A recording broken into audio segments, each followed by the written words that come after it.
Hello बच्चों, welcome to पढ़ ले जेई वंस अगेन। दोस्तों, आज की क्लास में हम लोग एटॉमिक स्ट्रक्चर का लेक्चर नंबर 11 करने वाले हैं, जिसमें मैं आपको इलेक्ट्रॉनिक कॉन्फ़िगरेशन की बची हुई चीजें बताऊंगा, इलेक्ट्रॉनिक कॉन्फ़िगरेशन कंप्लीट करवाऊंगा। और स्पेसिफिकली अगर बात करें तो हम लोग इलेक्ट्रॉनिक कॉन्फ़िगरेशन देखने वाले हैं 3D सीरीज का। इलेक्ट्रॉनिक कॉन्फ़िगरेशन किसका देखेंगे? 3D सीरीज का। या फिर मैं बोलूं कि इलेक्ट्रॉनिक कॉन्फ़िगरेशन देखेंगे एटॉमिक नंबर 21 से 30 तक का। तुम बोलोगे सर 21 से 30 तक का इतना स्पेशली क्यों बता रहे हो? दोस्तों, 21 से 30 तक वाली जो सीरीज होती है, जो 3D सीरीज होती है, उस पे बहुत ज्यादा क्वेश्चंस पूछे जाते हैं। बहुत ज्यादा क्वेश्चंस पूछे जाते हैं। मतलब आपको हर बार एक दो क्वेश्चंस इस पे मिलेंगे। इनफैक्ट जब हम लोग आगे और चैप्टर्स पढ़ेंगे, जैसे पीरियोडिक टेबल, जैसे D and F block elements, जैसे कोऑर्डिनेशन कंपाउंड्स, तो उन सब चैप्टर्स में इस पर्टिकुलर इलेक्ट्रॉनिक कॉन्फ़िगरेशन का बहुत ज्यादा यूज आने वाला है। इस पर्टिकुलर इलेक्ट्रॉनिक कॉन्फ़िगरेशन का बहुत ज्यादा यूज आने वाला है। तो दोस्तों, इसलिए हम लोग ये इलेक्ट्रॉनिक कॉन्फ़िगरेशन को बहुत ही डिटेल में पढ़ेंगे। मतलब मैं पूरा एक लेक्चर जो है वो सिर्फ इस चीज के लिए डेडिकेट कर सकता हूं, क्योंकि ये चीज बहुत इंपॉर्टेंट है। ठीक है, तो सबसे पहले समझ लेते हैं कि इलेक्ट्रॉनिक कॉन्फ़िगरेशन हम लोग कौन से रूल के अकॉर्डिंग फिल करते हैं यार। इलेक्ट्रॉनिक कॉन्फ़िगरेशन हम लोग N+L रूल के अकॉर्डिंग लिखते हैं। और ये N+L रूल के अकॉर्डिंग जो सब सेल्स हैं वो ऐसे भरते हैं: 1s, 2s और 2p, फिर 3s, 3p, 3d, फिर 4s, 4p, 4d और 4f, 5s, 5p और फिर ऐसे ही चलता जाएगा। अब इसमें ऐसे हम लोग टेढ़ी लाइंस खींचते हैं। जैसे सबसे पहले हम लोग 1s फिल करेंगे। सबसे पहले कौन सी सब सेल फिल करेंगे? बोलो 1s फिल करेंगे। फिर कौन सी फिल करेंगे? बोलो 2s फिल करेंगे। 2s के बाद में बोलो तो 2s के बाद में 2p और 2p के बाद में बोलो 3s। फिर 3s के बाद में 3p और 3p के बाद में 4s और 4s के बाद में 3d, फिर 4p और 5s। तो देखने वाली बात यह है कि हम लोग 3s के बाद में 3p फिल करते हैं और 3p के बाद में 3d फिल नहीं करते हैं। 3p के बाद में कौन सी आती है? 4s आती है। और फिर 4s के बाद में कौन सी आएगी? 3d आएगी। अच्छा, अगर आप s सब सेल देखोगे तो मैं आपको बता चुका हूं कि s सब सेल में एक ही डब्बा होता है, तो उसमें मैक्सिमम 2 इलेक्ट्रॉन्स भर सकते हैं। अगर p सब सेल देखेंगे तो उसमें 3 डब्बे होते हैं, तो मैक्सिमम उसमें 6 इलेक्ट्रॉन्स फिल कर सकते हैं। अगर d सब सेल देखोगे तो उसमें 10 इलेक्ट्रॉन भर सकते हैं। और अगर f सब सेल देखोगे तो उसमें मैक्सिमम हम लोग 14 इलेक्ट्रॉन्स भर सकते हैं। ठीक है, कैसे? s सब सेल है, मैक्सिमम 2 इलेक्ट्रॉन भर सकते हैं। p सब सेल है तो 1, 2, 3 और 4, 5 और 6, मैक्सिमम कितने इलेक्ट्रॉन्स भर सकते हैं? 6 भर सकते हैं। d सब सेल में 1, 2, 3, 4, 5, 6, 7, 8, 9 और 10, मैक्सिमम कितने इलेक्ट्रॉन आ सकते हैं? 10 आ सकते हैं। f सब सेल में 1, 2, 3, 4, 5, 6, 7 और फिर 8, 9, 10, 11, 12, 13 और 14, यानी कि 14 electrons, maximum of 14 electrons can be filled in f सब सेल। यहां तक बात समझ में आ गई? अब हमको समझने वाली बात यह है कि अगर 1s में देखेंगे तो 2 इलेक्ट्रॉन हमने भर दिए, 2s में देखेंगे 2 इलेक्ट्रॉन भर दिए, 2p में देखेंगे कितने भर सकते हैं? 6, क्योंकि p सब सेल है तो 6 इलेक्ट्रॉन भर सकते हैं। फिर 3s में देखेंगे तो 2 इलेक्ट्रॉन, 3p में देखेंगे तो 6 इलेक्ट्रॉन। मतलब 3p भरते भरते कितने इलेक्ट्रॉन्स अकोमोडेट हो सकते हैं? तो 2, 4 और 6 10 और 2 12 और 6 18, 18 तक हमारी 3p भर जाएगी। 18 तक क्या होगा? बोलो, हमारी 3p भर जाएगी। तो जो 19वां इलेक्ट्रॉन आएगा वो 3d में नहीं आएगा। 19वां इलेक्ट्रॉन किस में आएगा? 4s में आएगा। और 20वां इलेक्ट्रॉन भी 4s में आ सकता है, क्योंकि 4s में हम लोग 2 इलेक्ट्रॉन भर सकते हैं। तो अगर मैं आर्गन का इलेक्ट्रॉनिक कॉन्फ़िगरेशन लिखता हूं, जिसका एटॉमिक नंबर कितना है? 18। आर्गन जिसका एटॉमिक नंबर कितना है? 18। तो सबसे पहले 1s में 2 इलेक्ट्रॉन भर दो, 2s में 2 इलेक्ट्रॉन भर दो, 2p में 6, 3s में 2, 3p में 6। तो क्या हो जाएगा? ये बोलो 1s2, 2s2, 2p6, 3s2 और 3p6। ये आर्गन हो गया, आर्गन हो गया। जब बात करेंगे पोटेशियम की 19 एटॉमिक नंबर और बात करेंगे कैल्शियम की 20 एटॉमिक नंबर। तो जब 18 इलेक्ट्रॉन्स यहां तक भरे जा चुके हैं तो 19वां इलेक्ट्रॉन आपको फिर से मैं बता रहा हूं 3D में नहीं आएगा, किस में आएगा? 4s में आएगा। तो 4s में भर देंगे तो क्या हो जाएगा? 1s2, 2s2, 2p6, 3s2, 3p6 और फिर क्या हो जाएगा? 4s1। अब देखो ना, बाकी जितने भी एलिमेंट्स रहेंगे उनमें ये चीज तो यार कॉमन ही रहेगी, मानते हो कि नहीं मानते हो? ये चीज तो हर किसी में आएगी। और ये चीज किसका इलेक्ट्रॉनिक कॉन्फ़िगरेशन है? आर्गन का है। तो मैं इसको लिख दूंगा कि यार आर्गन का तो खुद से मान लो और 4s1। हमको क्या करना होता है? वैलेंस सेल का इलेक्ट्रॉनिक कॉन्फ़िगरेशन लिखना होता है। तो ये लिख देंगे आर्गन 4s1। अगर इसका लिखोगे तो फिर से वही बात, 1s2, 2s2, 2p6, 3s2, 3p6 और उसके बाद में क्या आएगा? 4s2। अब ये वाली चीज तो फिर से वही है, रिपीट हो रही है। तो मैं इसको क्या लिख दूंगा कि भाई आर्गन और 4s2, आर्गन और 4s2। बात समझ में आई? आर्गन और फिर 4s2। अब 4s भरते भरते हमारे 20 इलेक्ट्रॉन्स खत्म हो गए, क्योंकि 18 यहां तक खत्म हो चुके थे, 20 इलेक्ट्रॉन खत्म हो चुके थे। अब अपना जो सबसे इंपॉर्टेंट आएगा वो 21 से 30 तक। अच्छा, 21 से 30 तक कितने एलिमेंट हो गए? एक बार गिन के देख लो, 21 से 30 तक कितने एलिमेंट हो गए? कुछ लोग बोलेंगे सर 30 - 21 कर दो, 9 एलिमेंट्स हो गए। नहीं भाई, 9 एलिमेंट नहीं होंगे। 21 से 30 गिन के देखो, 21, 22, 23, 24, 25, 26, 27, 28, 29 और 30। कितने एलिमेंट हो गए? 10 एलिमेंट हो गए। कितने एलिमेंट हो गए? 10। अच्छा, ये 10 एलिमेंट ही क्यों हुए? क्योंकि डी सब सेल में 10 इलेक्ट्रॉन भर सकते हो। देखो ना, 4s के बाद में कौन सी आएगी? 3D आएगी।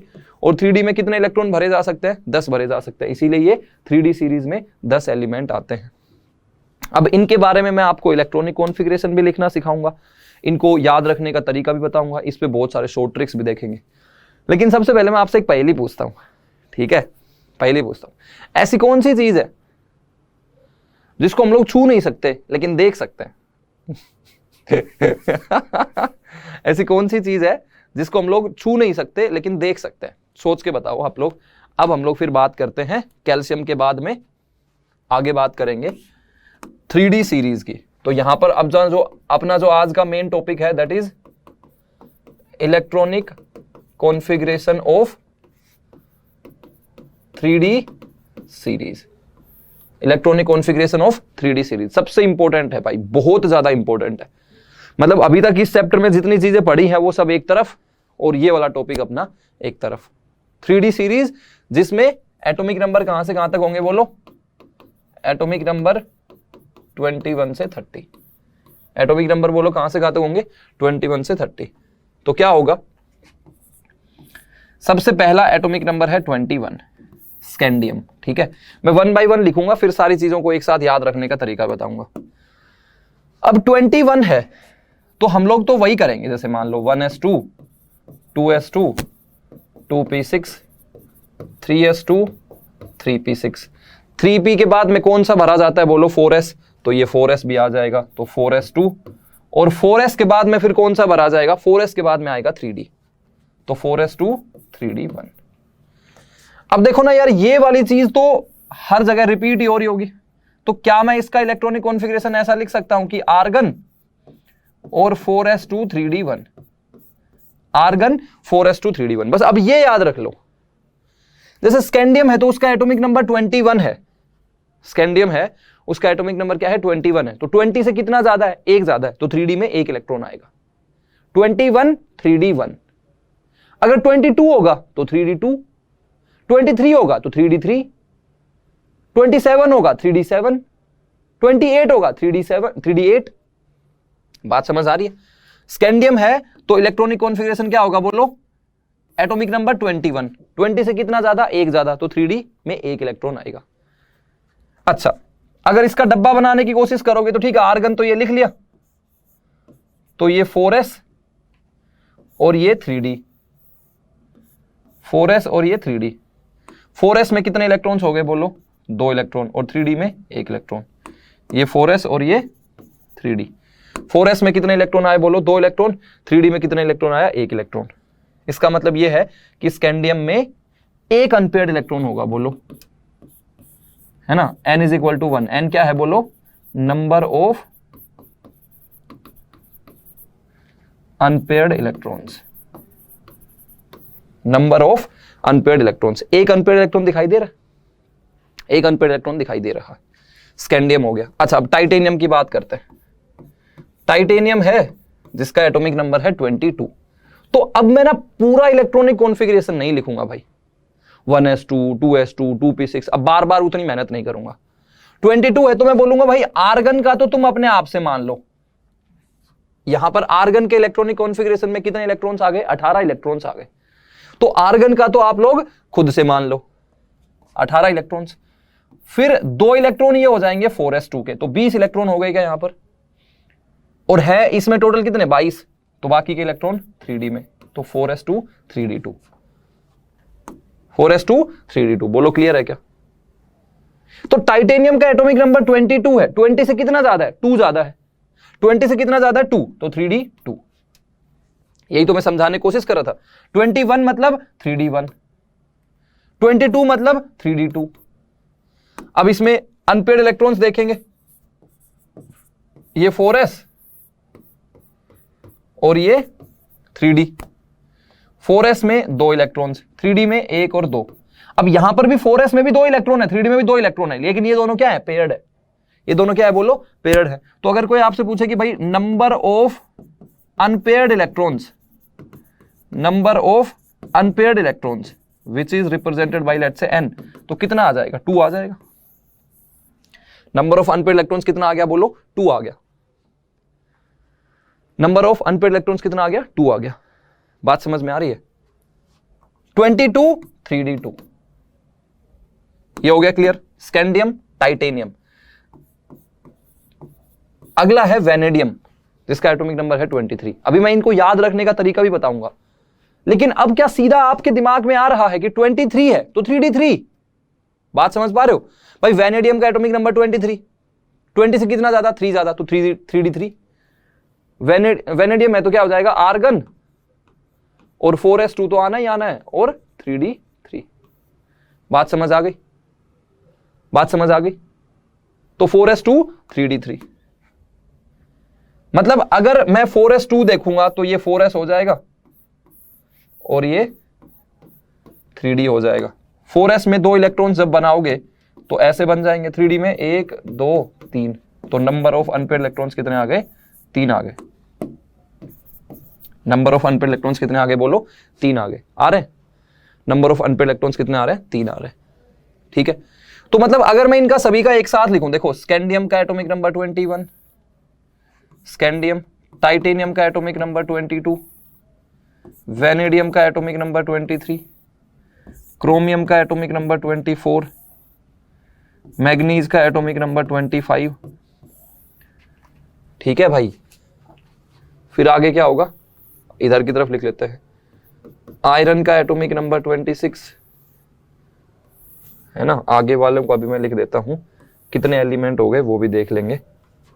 आयरन का 26, कोबाल्ट का 27, निकेल का 28, कॉपर का 29 और जिंक का 30। ठीक है, अब मैं यहां पर एक काम करता हूं,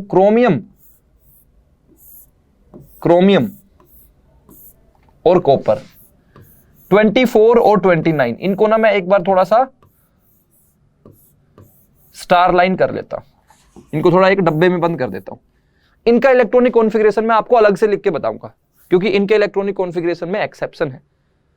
और क्योंकि इनके इलेक्ट्रॉनिक कॉन्फ़िगरेशन में एक्सेप्शन है तो क्वेश्चन हमेशा इनसे ही पूछे जाएंगे, क्रोमियम और कॉपर से। तो इसलिए पहले एक बार इनको थोड़ा साइड लाइन कर देते हैं, इन पे अच्छे से फोकस करेंगे।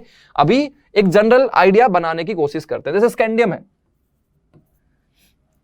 है 21, तो क्या मैं इसका इलेक्ट्रॉनिक कॉन्फ़िगरेशन 4s2 3d1 लिख सकता हूं? बोलो हाँ या ना। 21 3d1। टाइटेनियम है 22, तो 4s2 3d2, बोलो हाँ या ना। वेनेडियम है 23, तो 4s2 3d3, बोलो हाँ या ना। देख रहे हो, 21 3d1, 22 3d2, 23 3d3। अच्छा, क्रोमियम को मैंने अभी बोल दिया कि छोड़ दो एक बार के लिए। मैग्नीज पे आ जाओ, 25, मैग्नीज 25, तो मैग्नीज 25 है तो क्या हो जाएगा 3d5, भाई 25 है ना तो क्या हो जाएगा 3d5, मतलब 4s2 3d5। अच्छा इधर आ जाओ, आयरन पे आ जाओ। आयरन का एटॉमिक नंबर कितना है 26। अच्छा वो पहले का आंसर तो बता दो, ऐसी कौन सी चीज है जिसको हम लोग छू नहीं सकते लेकिन देख सकते हैं, यही था ना, छू नहीं सकते देख सकते। अरे सपना, नैनो में सपना, ड्रीम्स, छू थोड़ी ना सकते हैं कि भाई ऐसे ड्रीम्स आ रहे हैं उनमें सपनों को छू रहे हैं, लेकिन देख सकते हैं सपने, है ना, सोच लिया होगा वैसे आप लोगों ने। ठीक है, आयरन 26 आ जाओ, आयरन 26 बोलो इलेक्ट्रॉनिक कॉन्फ़िगरेशन। सीधा सीधा है यार अब तो, अरे सीधा सीधा है। आयरन का एटॉमिक नंबर 26 है, बोलो क्या होगा 26 है ना, तो 26 है तो क्या बोलोगे, क्या बोलोगे 26 कितना ज्यादा 6 ज्यादा, तो 3d6, मतलब इलेक्ट्रॉनिक कॉन्फ़िगरेशन क्या हो जाएगा 4s2 3d6। 27 है तो 3d7, 28 है तो 3d8। अच्छा 29 पे फिर से मैं अभी के लिए थोड़ा सा लगाम लगा रहा हूं, 29 पे अभी थोड़ा सा लगाम लगा रहा हूं। जिंक बोलो 30 है, 30 मतलब 20 से कितना ज्यादा 10 ज्यादा, तो 3d10, मतलब 4s2 3d10। ठीक है, कुछ पैटर्न नजर आ रहा है क्या, कुछ पैटर्न नजर आ रहा है, देख लो एक बार फिर से। 21 3d1, यहां पर बस इतना सा समझना है कि 20 से जितना ज्यादा एटॉमिक नंबर होगा 21 3d1, 22 3d2, 23 3d3, 25 3d5, 26 3d6, 27 3d7, 28 3d8, 29 है तो देखते हैं 30 होगा तो 3d10। इतना तो क्लियर है। अब हम लोग आ जाते हैं 24 और 29 वाली बात पे भी, 24 और 29 वाली बात पे। 29 और 24 में पहले 24 पे फोकस करते हैं। 24 है तो तुम्हारे हिसाब से जो ये पैटर्न हमने बनाया है, इस पैटर्न के हिसाब से 24 है तो इलेक्ट्रॉनिक कॉन्फ़िगरेशन क्या होना चाहिए था, बोलो भाई 24 है तो 3d4, मतलब इलेक्ट्रॉनिक कॉन्फ़िगरेशन क्या होना चाहिए था 4s2 3d4, यही होना चाहिए था। लेकिन अगर यही होता तो मैं पहले लिख देता इसको, इसको अलग से स्टार मार्क करके क्यों करता, इसका मतलब ये नहीं होता है। कायदे से होना तो यही चाहिए था। क्या बोल रहा हूं, क्रोमियम जो है जिसका एटॉमिक नंबर 24 है, कायदे से होना तो चाहिए था 4s2 3d4, लेकिन यहां पर जो 4s वाला एक इलेक्ट्रॉन है ना वो जंप करके इसमें चला जाता है, जो 4s वाला एक इलेक्ट्रॉन है वो जंप करके इसमें चला जाता है, और जो इलेक्ट्रॉनिक कॉन्फ़िगरेशन हमको देखने को मिलता है दैट इज 4s1 3d5। और ये जो 3d5 है this is half filled configuration, this is half filled configuration. और जो हाफ फील्ड और फुल फील्ड कॉन्फ़िगरेशन होते हैं ना वो एक्स्ट्रा स्टेबल होते हैं यार। यहां पर मैं लिख भी देता हूं कि half filled and full filled are extra stable. इसका रीजन भी लिख देता हूं और इसके रीजन के बारे में हम लोग डिस्कशन करेंगे। Half filled and full filled are extra stable. पहला रीजन है सिमेट्रिक इलेक्ट्रॉन क्लाउड, सिमेट्री हो जाती है, सिमेट्रिक इलेक्ट्रॉन क्लाउड। दूसरा है high exchange energy, high exchange energy. ये दो रीजन की वजह से हाफ फील्ड और फुल फील्ड जो है वो एक्स्ट्रा स्टेबल होते हैं। हाफ फील्ड का मतलब जैसे पी सबसेल है, पी सबसेल है तो मैक्सिमम कितने इलेक्ट्रॉन भर सकते हो, 6 भर सकते हो कि नहीं भर सकते हो भाई। पी सबसेल है मैक्सिमम कितने इलेक्ट्रॉन भर सकते हो 6। अरे पी सबसेल है तो 3 डब्बे होते हैं,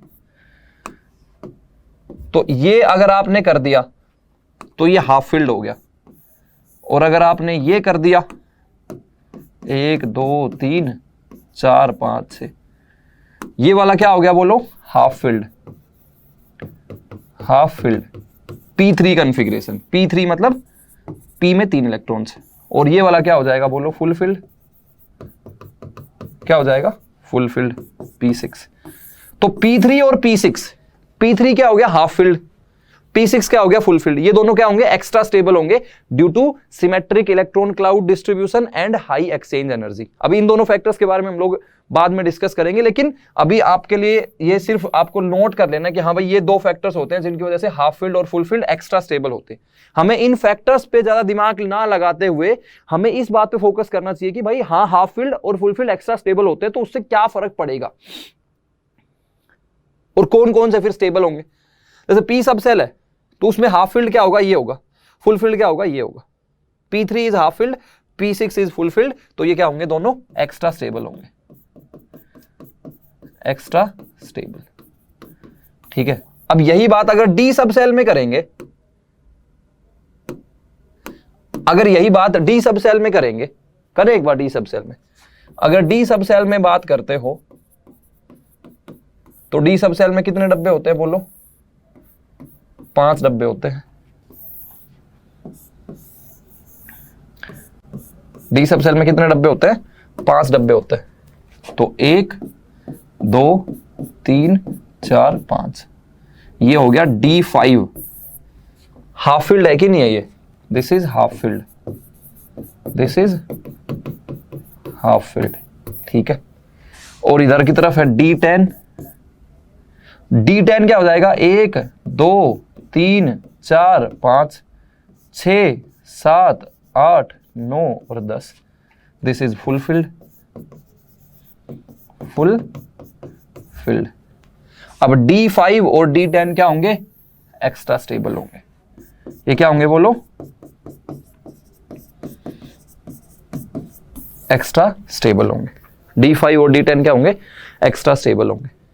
तो P सब सेल में देखोगे तो P3 and P6 are extra stable. अगर D सब सेल में देखेंगे तो D5 and D10 are extra stable. तो क्रोमियम में वही तो हो रहा है, क्रोमियम में वही तो हो रहा है। क्रोमियम का एटॉमिक नंबर है 24, तो 20 से कितना ज्यादा, 4 ज्यादा, तो 24 3d4, 3d4 होना चाहिए था, 4s2 3d4 होना चाहिए था। लेकिन 4s का एक इलेक्ट्रॉन जंप करके ना 3d में चला जाएगा। ऐसा क्यों कर रहा है वो, मान लो एक बार के लिए कर लेता है, मान लो एक बार के लिए कर लिया, तो 4s में तो एक इलेक्ट्रॉन बच गया और 3d में कितने हो गए, 5। अब 3d में 5 हो गए तो ये 3d जो है वो हाफ फील्ड हो गई कि नहीं हो गई, 3d जो है वो हाफ फील्ड हो गई कि नहीं होगी, बोलो, देख लो यार। 4s में एक इलेक्ट्रॉन बच जाएगा और 3d में कितने हो जाएंगे, बोलो, 5 हो जाएंगे। 4s में तो ये अकेला बच गया, 3d में 1 2 3 4 5, 4s में अकेला बच गया, 3d में ये 5 बच गए। तो 3d वाला बोलो आपको हाफ फील्ड दिखाई दे रहा है या नहीं दे रहा है, 3d 5 हो गया और 3d 5 एक्स्ट्रा स्टेबल बताया था मैंने। अच्छा, इसमें नंबर ऑफ अनपेयर्ड इलेक्ट्रॉन्स कितने होंगे, तो नंबर ऑफ अनपेयर्ड इलेक्ट्रॉन 6 हो गए कि नहीं हो गए, देख लो, एक इधर की तरफ 4s में और 3d में 5, तो नंबर ऑफ अनपेयर्ड इलेक्ट्रॉन्स कितने हो गए, 6 हो गए। ठीक है, तो क्रोमियम का इलेक्ट्रॉनिक कॉन्फ़िगरेशन हमको अलग से याद रखना है। क्रोमियम का इलेक्ट्रॉनिक कॉन्फ़िगरेशन, एटॉमिक नंबर क्या है, 24, एटॉमिक नंबर क्या है, बोलो, 24 है, अलग से याद रखना है हमको। बात करते हैं कॉपर की, एटॉमिक नंबर 29, कॉपर है, एटॉमिक नंबर क्या है, बोलो, 29। तो क्या होना चाहिए, तुम खुद सोच के बताओ कि कॉपर का एटॉमिक नंबर 29 है, जो पैटर्न हमने देखा है उसके हिसाब से कॉपर का इलेक्ट्रॉनिक कॉन्फ़िगरेशन क्या होना चाहिए, क्या होना चाहिए भाई, 29 है तो 3d9, अरे 29 है तो क्या होना चाहिए, 3d9, मतलब इलेक्ट्रॉनिक कॉन्फ़िगरेशन 4s2 3d9 होना चाहिए। और अगर 4s2 3d9 ही होता तब तो मैं इनको सीधा नॉर्मल लिख देता, इनको बीच में मैंने जगह क्यों छोड़ी, क्यों मैंने अलग से इनके बारे में बोला कि हाँ मैं इनके बारे में अलग से बताऊंगा, किसके बारे में, 24 और 29 के बारे में। तो 29 जो है तो 4s2 3d9 होना चाहिए था, लेकिन अगर 4s2 3d9 ही होता तो मैं तो सीधा सीधा ही बता देता उनके बारे में, मतलब कुछ तो गड़बड़ है। अब होता क्या है यहां पर कि भाई साहब 4s का एक इलेक्ट्रॉन जो है वो जंप करके किस में चला जाएगा, 3d में चला जाएगा। 4s का एक इलेक्ट्रॉन जंप करके किस में चला जाएगा, 3d में। क्यों किया उसने ऐसा, मान लेते हैं कि एक बार अगर उसने ऐसा कर दिया, मान लेते हैं कि उसने ऐसा कर दिया, तो क्या हो जाएगा, इलेक्ट्रॉनिक कॉन्फ़िगरेशन जो है वो बन जाएगा 4s1, क्योंकि s में से एक इलेक्ट्रॉन निकल के 3d में चला गया, तो 4s में तो 1 और 3d में कितने हो गए 10, तो 4s1 और 3d में कितने हो गए, देखो एक बार कितने हो गए, 4s में तो 1, 3d में 1 2 3 4 5, ठीक है, 6 7 8 9 और 10, 4s में तो 1 है, 3d कितना हो गया 10 हो गया, और 3d 10 जो है वो फुलफिल्ड कॉन्फ़िगरेशन है कि नहीं है, बोलो 3d 10 जो है वो फुलफिल्ड कॉन्फ़िगरेशन है कि नहीं है, और भाई साहब फुलफिल्ड जो है वो एक्स्ट्रा स्टेबल होता है, बोलो हाँ या ना, अरे अभी तो बताया, हाफ फिल्ड और फुल फिल्ड क्या होते हैं, एक्स्ट्रा स्टेबल होते हैं। तो क्रोमियम वाले केस में जो इलेक्ट्रॉन 4s में से जंप करके 3d में जा रहा है हाफ फिल्ड कॉन्फ़िगरेशन एक्वायर करने के लिए, कॉपर वाले केस में जो 4s में से 3d में इलेक्ट्रॉन जा रहा है फुलफिल्ड इलेक्ट्रॉनिक कॉन्फ़िगरेशन एक्वायर करने के लिए, क्योंकि half filled and full filled are extra stable. अच्छा, इसमें नंबर ऑफ अनपेयर्ड इलेक्ट्रॉन बताओ ना, तो 3d में तो 10 हो गए, तो यहां पर तो सारे के सारे इलेक्ट्रॉन्स पेयर्ड है, तो 4s वाला एक इलेक्ट्रॉन तो अनपेयर्ड है, तो नंबर ऑफ अनपेयर्ड इलेक्ट्रॉन्स कितने हो जाएंगे, इधर 1 हो जाएगा। इसमें नंबर ऑफ अनपेयर्ड इलेक्ट्रॉन 6 है, क्योंकि 4s वाला 1 3d वाले 5। तो क्रोमियम की बात अब कर लेते हैं, तो क्रोमियम का एटॉमिक नंबर है 24। देख लो भाई, आपके स्कूल के एग्जाम में भी पूछेंगे इसको, हर जगह आपको देखने को मिलेगा, ये बहुत सारी जगह पर देखने को मिलेगा। क्रोमियम का एटॉमिक नंबर 24 है, तो उसका इलेक्ट्रॉनिक कॉन्फ़िगरेशन 4s2 3d4 होना चाहिए था, लेकिन क्या हो जाएगा बोलो, 4s1 3d5 हो जाएगा। सही है, इसीलिए तो मैं बोल रहा था कि इनको बाद में बताऊंगा। 4s1 3d5 याद रख लोगे क्या, 24 और 29 तो अलग है, 24 और 29 तो अलग है, 4s1 3d5 this will be correct configuration. इधर आ जाओ, 4s2 3d9 होना चाहिए था 29 में, कॉपर में 4s2 3d9 होना चाहिए था, लेकिन 4s का एक इलेक्ट्रॉन जंप करके 3d में चला जाएगा, तो इलेक्ट्रॉनिक कॉन्फ़िगरेशन क्या बन जाएगा, 4s1 3d10। ऐसा क्यों किया उसने, ऐसा क्यों किया उसने, ऐसा क्यों किया उसने, फुलफिल्ड कॉन्फ़िगरेशन एक्वायर करने के लिए, एक्स्ट्रा स्टेबिलिटी एक्वायर करने के लिए। तो 24 और 29 को अलग से याद रख लोगे, नोट करो यार ये, ठीक है भाई, सभी ने नोट कर लिया, नोट कर लिया। अब ये क्रोमियम और कॉपर वाला केस समझ में आ गया क्या। क्रोमियम में इलेक्ट्रॉनिक कॉन्फ़िगरेशन 4s2 3d4 होना चाहिए था, लेकिन क्या होगा 4s1 3d5। कॉपर में इलेक्ट्रॉनिक कॉन्फ़िगरेशन 4s2 3d9 होना चाहिए था, लेकिन क्या होगा 4s1 3d10। सही बात है। अच्छा, अभी यहां पर मैं आपको ये डब्बे बना के दिखाता हूं, डब्बे बना के दिखाता हूं कुछ, ठीक है, कुछ डब्बे बना के दिखाता हूं, और उसमें मैं आपको नंबर ऑफ अनपेयर्ड इलेक्ट्रॉन्स निकालना भी सिखाऊंगा। नंबर ऑफ अनपेयर्ड इलेक्ट्रॉन्स निकालना सीखेंगे, और नंबर ऑफ अनपेयर्ड इलेक्ट्रॉन से मैग्नेटिक मूवमेंट क्या होता है वो भी सीखेंगे, ठीक है। तो लेट्स से कि मेरे पास में इलेक्ट्रॉनिक कॉन्फ़िगरेशन है D1, या फिर कभी कभी हो सकता है D2 देखने को मिल जाए, या D3 देखने को मिल जाए, या D4 देखने को मिल जाए, या D5 देखने को मिल जाए। अभी तुम लोग ये मत बोलना कि भाई सर क्रोमियम का तो D4 होता ही नहीं है। कभी भी अगर D4 कभी देखने को मिल गया, क्रोमियम में नहीं कहीं और देखने को मिल सकता है।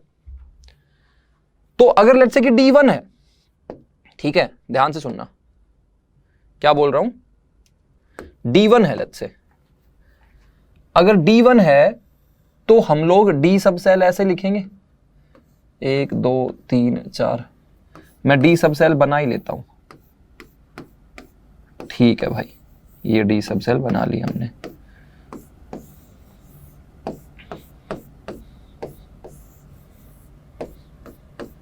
ठीक है, अब लेट्स से कि D1 दिया हुआ है, तो मतलब एक अनपेयर्ड इलेक्ट्रॉन होगा ऐसे।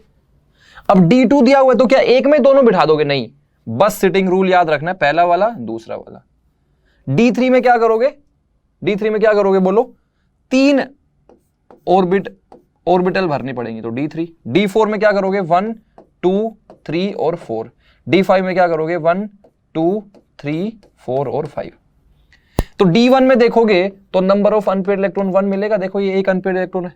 D2 में देखोगे तो number of unpaired electron 2, D3 में देखोगे तो number of unpaired electron 3, D4 में देखोगे number of unpaired electron 4, D5 में देखोगे नंबर ऑफ अनपेयर्ड इलेक्ट्रॉन्स 5। बोलो हाँ या ना, नंबर ऑफ अनपेयर्ड इलेक्ट्रॉन्स 5। यहां तक क्लियर है, क्लियर है सभी को। अच्छा जी, अब अगर यही बात मैं D6 में देखता हूं तब क्या होगा? देखो ऐसा जनरली फीलिंग आता है कि D1 है तो number of unpaired electron 1, D2 है तो number of unpaired electron 2, D3 है तो 3, D4 है तो 4, D5 है तो 5, तो D6 है तो 6। अगर हम लोग D6 देखेंगे तो ध्यान से समझना क्या मामला बनेगा, बोलो क्या मामला बनेगा? क्या नंबर ऑफ अनपेयर्ड इलेक्ट्रॉन 6 आएंगे? आपको क्या लगता है, बोलो? D6 है तो क्या नंबर ऑफ अनपेयर्ड इलेक्ट्रॉन 6 आएंगे? D7 का भी बना लेंगे, D8 का भी बना लेंगे, D9 का भी बना लेंगे और D10 का भी बना लेंगे। 1 2 3 4, 1 2 3 4, 1 2 3 4, 1 2 3 4, 1 2 3 4। ठीक है भाई साहब, D6, D7, D8, D9, D10। अब D6 है तो ध्यान से समझना क्या होगा। D6 है तो देखो 1 2 3 4 और 5 तक तो यहीं पे सिंगल सिंगल चलता रहेगा, लेकिन छठे में तो फिर मेरे को पेयरिंग करवानी पड़ेगी ना। तो D6 है तो यहां पर नंबर ऑफ अनपेयर्ड इलेक्ट्रॉन 6 नहीं होंगे भाई, कितने आएंगे? नंबर ऑफ अनपेयर्ड इलेक्ट्रॉन अपने आ जाएंगे 4। मानते हो या नहीं मानते हो? D6 है तो नंबर ऑफ अनपेयर्ड इलेक्ट्रॉन 6 नहीं होंगे, कितने होंगे? 4 होंगे। D7 तो देखो ध्यान सुनना, 1 2 3 4 5 6 और 7, तो यहां पर भी पेयरिंग हो गई, यहां पर भी पेयरिंग हो गई, तो अब नंबर ऑफ अनपेयर्ड इलेक्ट्रॉन्स कितने आ गए? 3 आ गए। ये डब्बे मैं आपको यहां पर बना के बता रहा हूं, आपको इनकी सफिशिएंट प्रैक्टिस करनी है और फिर बस अपने दिमाग में विजुअलाइज करना है कि हाँ भाई इलेक्ट्रॉनिक कॉन्फ़िगरेशन के हिसाब से क्या आएगा। D8 है तो 1 2 3 4 5 6 7 और 8, पहले में पेयरिंग, दूसरे में पेयरिंग, तीसरे में भी पेयरिंग, तो नंबर ऑफ अनपेयर्ड इलेक्ट्रॉन्स कितने आएंगे? बोलो 2 आएंगे। Number of unpaired electrons 2। D9 है तो क्या होगा? बोलो 1 2 3 4 5, 5 तक तो चलता रहा, फिर 6 7 और 8 और 9, तो खाली एक ही अनपेयर्ड इलेक्ट्रॉन बचेगा। और D10 है तो देखो 1 2 3 4 5 6 7 8 9 और 10, D10 है तो नंबर ऑफ अनपेयर्ड इलेक्ट्रॉन 0 आ जाएगा, मतलब D10 वाला तो डायमैग्नेटिक ही बन जाएगा। मतलब आप ध्यान से समझोगे तो D1 में 1, D2 में 2, D3 में 3, D4 में 4, D5 में 5, तो D6 में 6 नहीं होगा। 10 में से 6 घटा दो, मतलब अगर आपको मान लो डब्बे नहीं बनाने भाई, एग्जाम में आपको कैलकुलेशन थोड़ी फास्ट करनी पड़ेंगी, आप डब्बे नहीं बनाना चाहते हो, तो D6 में आपको या तो इमेजिन करना है, हाँ भाई D6 है, 5 डब्बे होंगे, तो पहला दूसरा तीसरा चौथा पांचवा, 5 तक तो सही चलता रहेगा, फिर छठे में पेयरिंग करनी पड़ेगी, तो पेयरिंग करनी पड़ेगी, तो छठा तो पेयरिंग हो गया, तो ये 4 अनपेयर्ड इलेक्ट्रॉन बचे। या तो ऐसे दिमाग में विजुअलाइज कर लो तो 4 अनपेयर्ड इलेक्ट्रॉन, या फिर थोड़ा शॉर्ट ट्रिक भी है, D6 है 10 में से 6 घटा दो, D6 है ना, 10 में से 6 घटा दो, D1 से D लेके D5 तक तो कोई दिक्कत नहीं है, D1 में 1 2 3 4 5, D1 से लेकर D5 तक तो कोई दिक्कत नहीं है। D6 में 6 नहीं होंगे, क्या करेंगे? 10 में से 6 घटा देंगे, 10 में से 6 घटा दो तो 4 अनपेयर्ड इलेक्ट्रॉन, बोलो हाँ या ना। D7 है तो 7 अनपेयर्ड इलेक्ट्रॉन होंगे क्या? नहीं, तो क्या करेंगे? 10 में से 7 घटा दो, 10 में से 7 घटा दो तो नंबर ऑफ अनपेयर्ड इलेक्ट्रॉन 3 आएंगे। सोच के देख लो भाई, 7 है, पहला दूसरा तीसरा चौथा पांचवा, 5 तक तो चलेगा, छठे में पेयरिंग, सातवें में पेयरिंग, तो 3 अनपेयर्ड इलेक्ट्रॉन बच गए। D8 है, 10 में से 8 घटा दो, नंबर ऑफ अनपेयर्ड इलेक्ट्रॉन्स 2 आ जाएंगे। D9 है तो 10 में से 9 घटा दो, नंबर ऑफ अनपेयर्ड इलेक्ट्रॉन 1 आ जाएगा। D10 है तो 10 में से 10 घटा दिया, नंबर ऑफ अनपेयर्ड इलेक्ट्रॉन कितने आ गए? 0। अच्छा, तो अगर मैं जैसे मान लो कि कुछ ऐसा एक ग्राफ बनाता हूं, नंबर ऑफ अनपेयर्ड इलेक्ट्रॉन्स का और वर्सेस कॉन्फ़िगरेशन, ये इधर D0 है मान लो, ये D1 है, D2 है, D3 है, D4 है, D5 है, D6, D7, D8, D9 और D10, तो कैसा ग्राफ आएगा? बोलो कैसा ग्राफ आएगा? शुरू में बढ़ेगा फिर कम होगा, देख लो ना भाई। D0 में तो 0, D1 में 1 आएगा, D2 में 2 आएंगे, D3 में 3 आएंगे, D4 में 4 आएंगे, D5 में 5 आएंगे, फिर D6 में 6 आएंगे क्या? नहीं, फिर D6 में कम हो जाएंगे 4, D6 में 4, D7 में 3, D8 में 2, हाँ, D9 में 1 और D10 में 0। तो ग्राफ कुछ ऐसा आएगा कि नहीं आएगा यार? ऐसा आएगा, बोलो हाँ या ना, अरे बोलो हाँ या ना। मतलब आप समझो ये सब मैं हटा देता हूं, सब कुछ हटा दूं, बस इतना सा समझूं कि शुरू में तो नंबर ऑफ अनपेयर्ड इलेक्ट्रॉन्स बढ़ेंगे, ऐसा है। D0 पे 0 कहां तक बढ़ेगा बोलो? D5 तक बढ़ेगा। मैक्सिमम कितने आएंगे? D5 पे आएंगे, कितने? 5। तो शुरू में बढ़ेगा और फिर ऐसे कम होगा, D10 पे 0 आ जाएगा। बोलो क्लियर है क्या? क्योंकि शुरू में तो हम लोग सीधा सीधा फिल करते जा रहे हैं, तो बढ़ते जाएंगे D5 तक, फिर D6 पे 6 नहीं होंगे, कम होंगे, क्योंकि D6 पे 4 आ जाएगा, D7 पे 3, D8 पे 2, D9 पे 1, D10 पे 0। बोलो ये क्लियर है सभी को? इस ग्राफ में कोई दिक्कत तो नहीं है? अब जैसे मान लो यहां पर एक बात और देख लेते हैं। एक कॉन्सेप्ट होता है which is known as magnetic movement. क्या कॉन्सेप्ट होता है? मैग्नेटिक मूवमेंट का कॉन्सेप्ट होता है। किसका कॉन्सेप्ट होता है? Magnetic movement. हम लोग सारी चीजें करेंगे, मैं आपको कुछ क्वेश्चंस भी करवाऊंगा। Magnetic movement that is mu, and that is, ऐसा लिखते हैं कि magnetic movement due to spin only, due to spin only. भाई कोई भी इलेक्ट्रॉन जो रहता है ना, वो अपनी एक्सिस के अबाउट स्पिन करता है। मतलब ये न्यूक्लियस है तो न्यूक्लियस के चारों ओर तो घूमेगा ही घूमेगा, बाकी खुद की एक्सिस के अबाउट भी स्पिन करता रहेगा। और उस स्पिन मोशन की वजह से एक मैग्नेटिक मूवमेंट जनरेट होता है, तो उसको हम लोग बोलते हैं magnetic movement due to spin only. अब होता यह है कि अगर एक डब्बे में जो 2 इलेक्ट्रॉन्स है वो ऐसे हैं, एक डब्बे में 2 इलेक्ट्रॉन्स जो है वो ऐसे हैं, तो ये वाले का स्पिन, मतलब ये वाले का मैग्नेटिक मूवमेंट और ये वाले का मैग्नेटिक मूवमेंट कैंसिल आउट हो जाएंगे। तो मतलब अगर इलेक्ट्रॉन्स पेयर्ड है ना, इलेक्ट्रॉन्स पेयर्ड है, तब तो वो मैग्नेटिक मूवमेंट में कोई कंट्रीब्यूशन नहीं करेंगे। जो अनपेयर्ड इलेक्ट्रॉन्स है ना, वही खाली मैग्नेटिक मूवमेंट में कंट्रीब्यूट करेंगे। और वो जो म्यू की वैल्यू होती है that is n into n+2 का अंडर रूट bm। क्या है? bm। bm मतलब बोर मैग्नेटोन, बोर मैग्नेटोन। ये बेसिकली इसकी यूनिट रहती है बोर मैग्नेटोन, ठीक है, बोर मैग्नेटोन। हम लोगों को हमेशा क्वेश्चन में म्यू की वैल्यू बोर मैग्नेटोन में ही फाइंड आउट करनी पड़ेगी, तो उसके लिए मुझे n पता होना चाहिए। और यहां पर n क्या है? Number of unpaired electrons. क्या है बोलो? Number of unpaired electrons. n की वैल्यू क्या है बोलो? Number of unpaired electrons. Mu is equal to n into n+2 का अंडर रूट। मतलब n की वैल्यू ज्यादा होगी तो नंबर ऑफ अनपेयर्ड इलेक्ट्रॉन्स ज्यादा, मतलब मैग्नेटिक मूवमेंट की वैल्यू भी ज्यादा। तो म्यू की वैल्यू क्या है बोलो? n इंटू n+2 का अंडर रूट। क्या आप लोग ये बात को एग्री कर रहे हो कि अगर मैं n की वैल्यू इंक्रीज करूंगा, number of unpaired electrons increase होंगे, तो म्यू की वैल्यू भी इंक्रीज होगी? इतनी बात पे तो सभी एग्री कर रहे हैं। क्यों? अगर हम लोग n की वैल्यू को इंक्रीज करेंगे, number of unpaired electrons increase करेंगे, तो मैग्नेटिक मूवमेंट भी क्या होगा? इंक्रीज करेगा। तो कभी जैसे किसी क्वेश्चन में मेरे से पूछ लिया कि which of the following have highest magnetic movement, तो आपको फिर मैग्नेटिक मूवमेंट एक्चुअली कैलकुलेट करने की जरूरत नहीं है।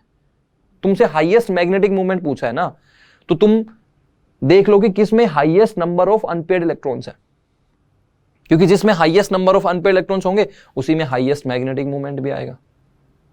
जैसे तुमसे किसी में पूछ लिया कि which of the following have lowest magnetic movement, which of the following have lowest magnetic movement, तो मैग्नेटिक मूवमेंट लोएस्ट पूछा है ना, मतलब म्यू की वैल्यू सबसे कम पूछी है, तो नंबर ऑफ अनपेयर्ड इलेक्ट्रॉन देख लो, जिसमें सबसे कम आएंगे वही अपना नंबर ऑफ अनपेयर्ड इलेक्ट्रॉन्स जिसमें सबसे कम आएंगे, म्यू की वैल्यू भी उसी में कम आएगी। सही बात है। अच्छा, तो अब हम लोग 1 by 1 कुछ वैल्यूज के साथ में देख लेते हैं। n की वैल्यू 0 होगी तो क्या बनेगा, 1 होगी तो क्या बनेगा, 2 होगी तो क्या बनेगा, फिर कुछ सिमिलरिटी भी दिख रही है क्या। तो जैसे लेट्स से कि नंबर ऑफ अनपेयर्ड इलेक्ट्रॉन 0 है मान लो। अच्छा, जिसमें नंबर ऑफ अनपेयर्ड इलेक्ट्रॉन 0 है, नंबर ऑफ अनपेयर्ड इलेक्ट्रॉन क्या है? 0, मतलब सारे के सारे इलेक्ट्रॉन्स पेयर्ड है। भाई n इज इक्वल टू 0 का मतलब क्या है कि नंबर ऑफ अनपेयर्ड इलेक्ट्रॉन्स क्या है? 0 है। नंबर ऑफ अनपेयर्ड इलेक्ट्रॉन्स क्या है? 0 है। मतलब कोई भी सिंगल बंदा है ही नहीं, कोई भी अनपेयर्ड इलेक्ट्रॉन है ही नहीं, मतलब all the electrons are paired, all the electrons are paired. बोलो हाँ या ना, सारे के सारे इलेक्ट्रॉन्स क्या है, पेयर्ड है। सारे के सारे इलेक्ट्रॉन्स जहां पर पेयर्ड होंगे, जहां पर number of unpaired electrons zero होंगे, कोई भी अनपेयर्ड इलेक्ट्रॉन नहीं होगा, वैसे स्पीसीज को हम लोग क्या बोलते हैं, डायमैग्नेटिक स्पीसी बोलते हैं। क्या बोलते हैं, डायमैग्नेटिक स्पीसी। जहां पर सारे के सारे इलेक्ट्रॉन्स पेयर्ड हों, एक भी अनपेयर्ड इलेक्ट्रॉन ना मिले, उनको हम लोग क्या बोलेंगे, डायमैग्नेटिक स्पीसीज बोलेंगे। और डायमैग्नेटिक स्पीसीज के लिए n की वैल्यू 0 है, तो क्या आप मुझे बता सकते हैं म्यू की वैल्यू क्या होगी? तो mu is equal to n into n plus 2 का under root Bohr magneton. n की वैल्यू 0 पुट कर दो, तो म्यू की वैल्यू क्या हो जाएगी, 0 इंटू 0 प्लस 2 2 और उसका अंडर रूट। 0 को 2 से मल्टीप्लाई करोगे तो 0 आ जाएगा, म्यू इज इक्वल टू 0। इसका मतलब यह है कि डायमैग्नेटिक स्पीसीज के लिए म्यू की वैल्यू क्या होगी, 0 होगी। For diamagnetic species mu is equal to 0। For diamagnetic species जहां पर सारे के सारे इलेक्ट्रॉन्स पेयर्ड है, for diamagnetic species, for diamagnetic species number of unpaired electrons कितने होंगे, बोलो, नंबर ऑफ अनपेयर्ड इलेक्ट्रॉन्स 0 होंगे। सही है क्या? डायमैग्नेटिक स्पीसीज के लिए नंबर ऑफ अनपेयर्ड इलेक्ट्रॉन्स 0, और नंबर ऑफ अनपेयर्ड इलेक्ट्रॉन्स 0 मतलब म्यू की वैल्यू 0। तो n की वैल्यू 0 मतलब म्यू की वैल्यू भी 0। ये केस 1 हो गया, ठीक है। चलो केस 2 देख लेते हैं। अब आगे 1 बाय 1 देखते हैं। n की वैल्यू मान लो 1 है, किसी किसी केस में हो सकता है एक अनपेयर्ड इलेक्ट्रॉन मिल जाए। एक अनपेयर्ड इलेक्ट्रॉन है मतलब कम से कम एक अनपेयर्ड इलेक्ट्रॉन तो मिल ही रहा है, तो वो स्पीसीज क्या होंगे, पैरामैग्नेटिक होंगे। ऐसे स्पीसीज जहां पर कम से कम एक अनपेयर्ड इलेक्ट्रॉन तो मिल ही जाए, उनको क्या बोलेंगे, पैरामैग्नेटिक बोलेंगे।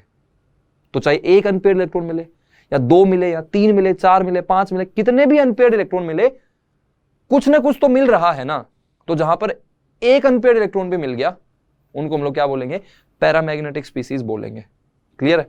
तो जैसे n की वैल्यू 1 दे दी, तो म्यू की वैल्यू कितनी आएगी, n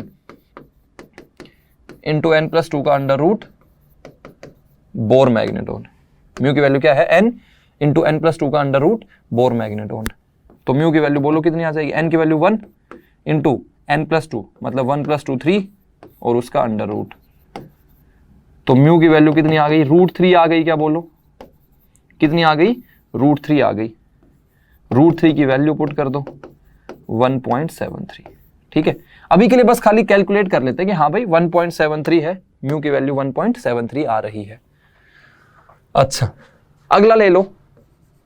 मान लो नंबर ऑफ अनपेयर्ड इलेक्ट्रॉन्स 2 है, मान लेते। तो म्यू की value n into n plus 2 का अंडर रूट और बोर मैग्नेटोन। n की वैल्यू 2 इंटू n प्लस 2 मतलब 2 प्लस 2 तो 4 और इसका अंडर रूट। 2 इंटू 4 का अंडर रूट 8 आएगा।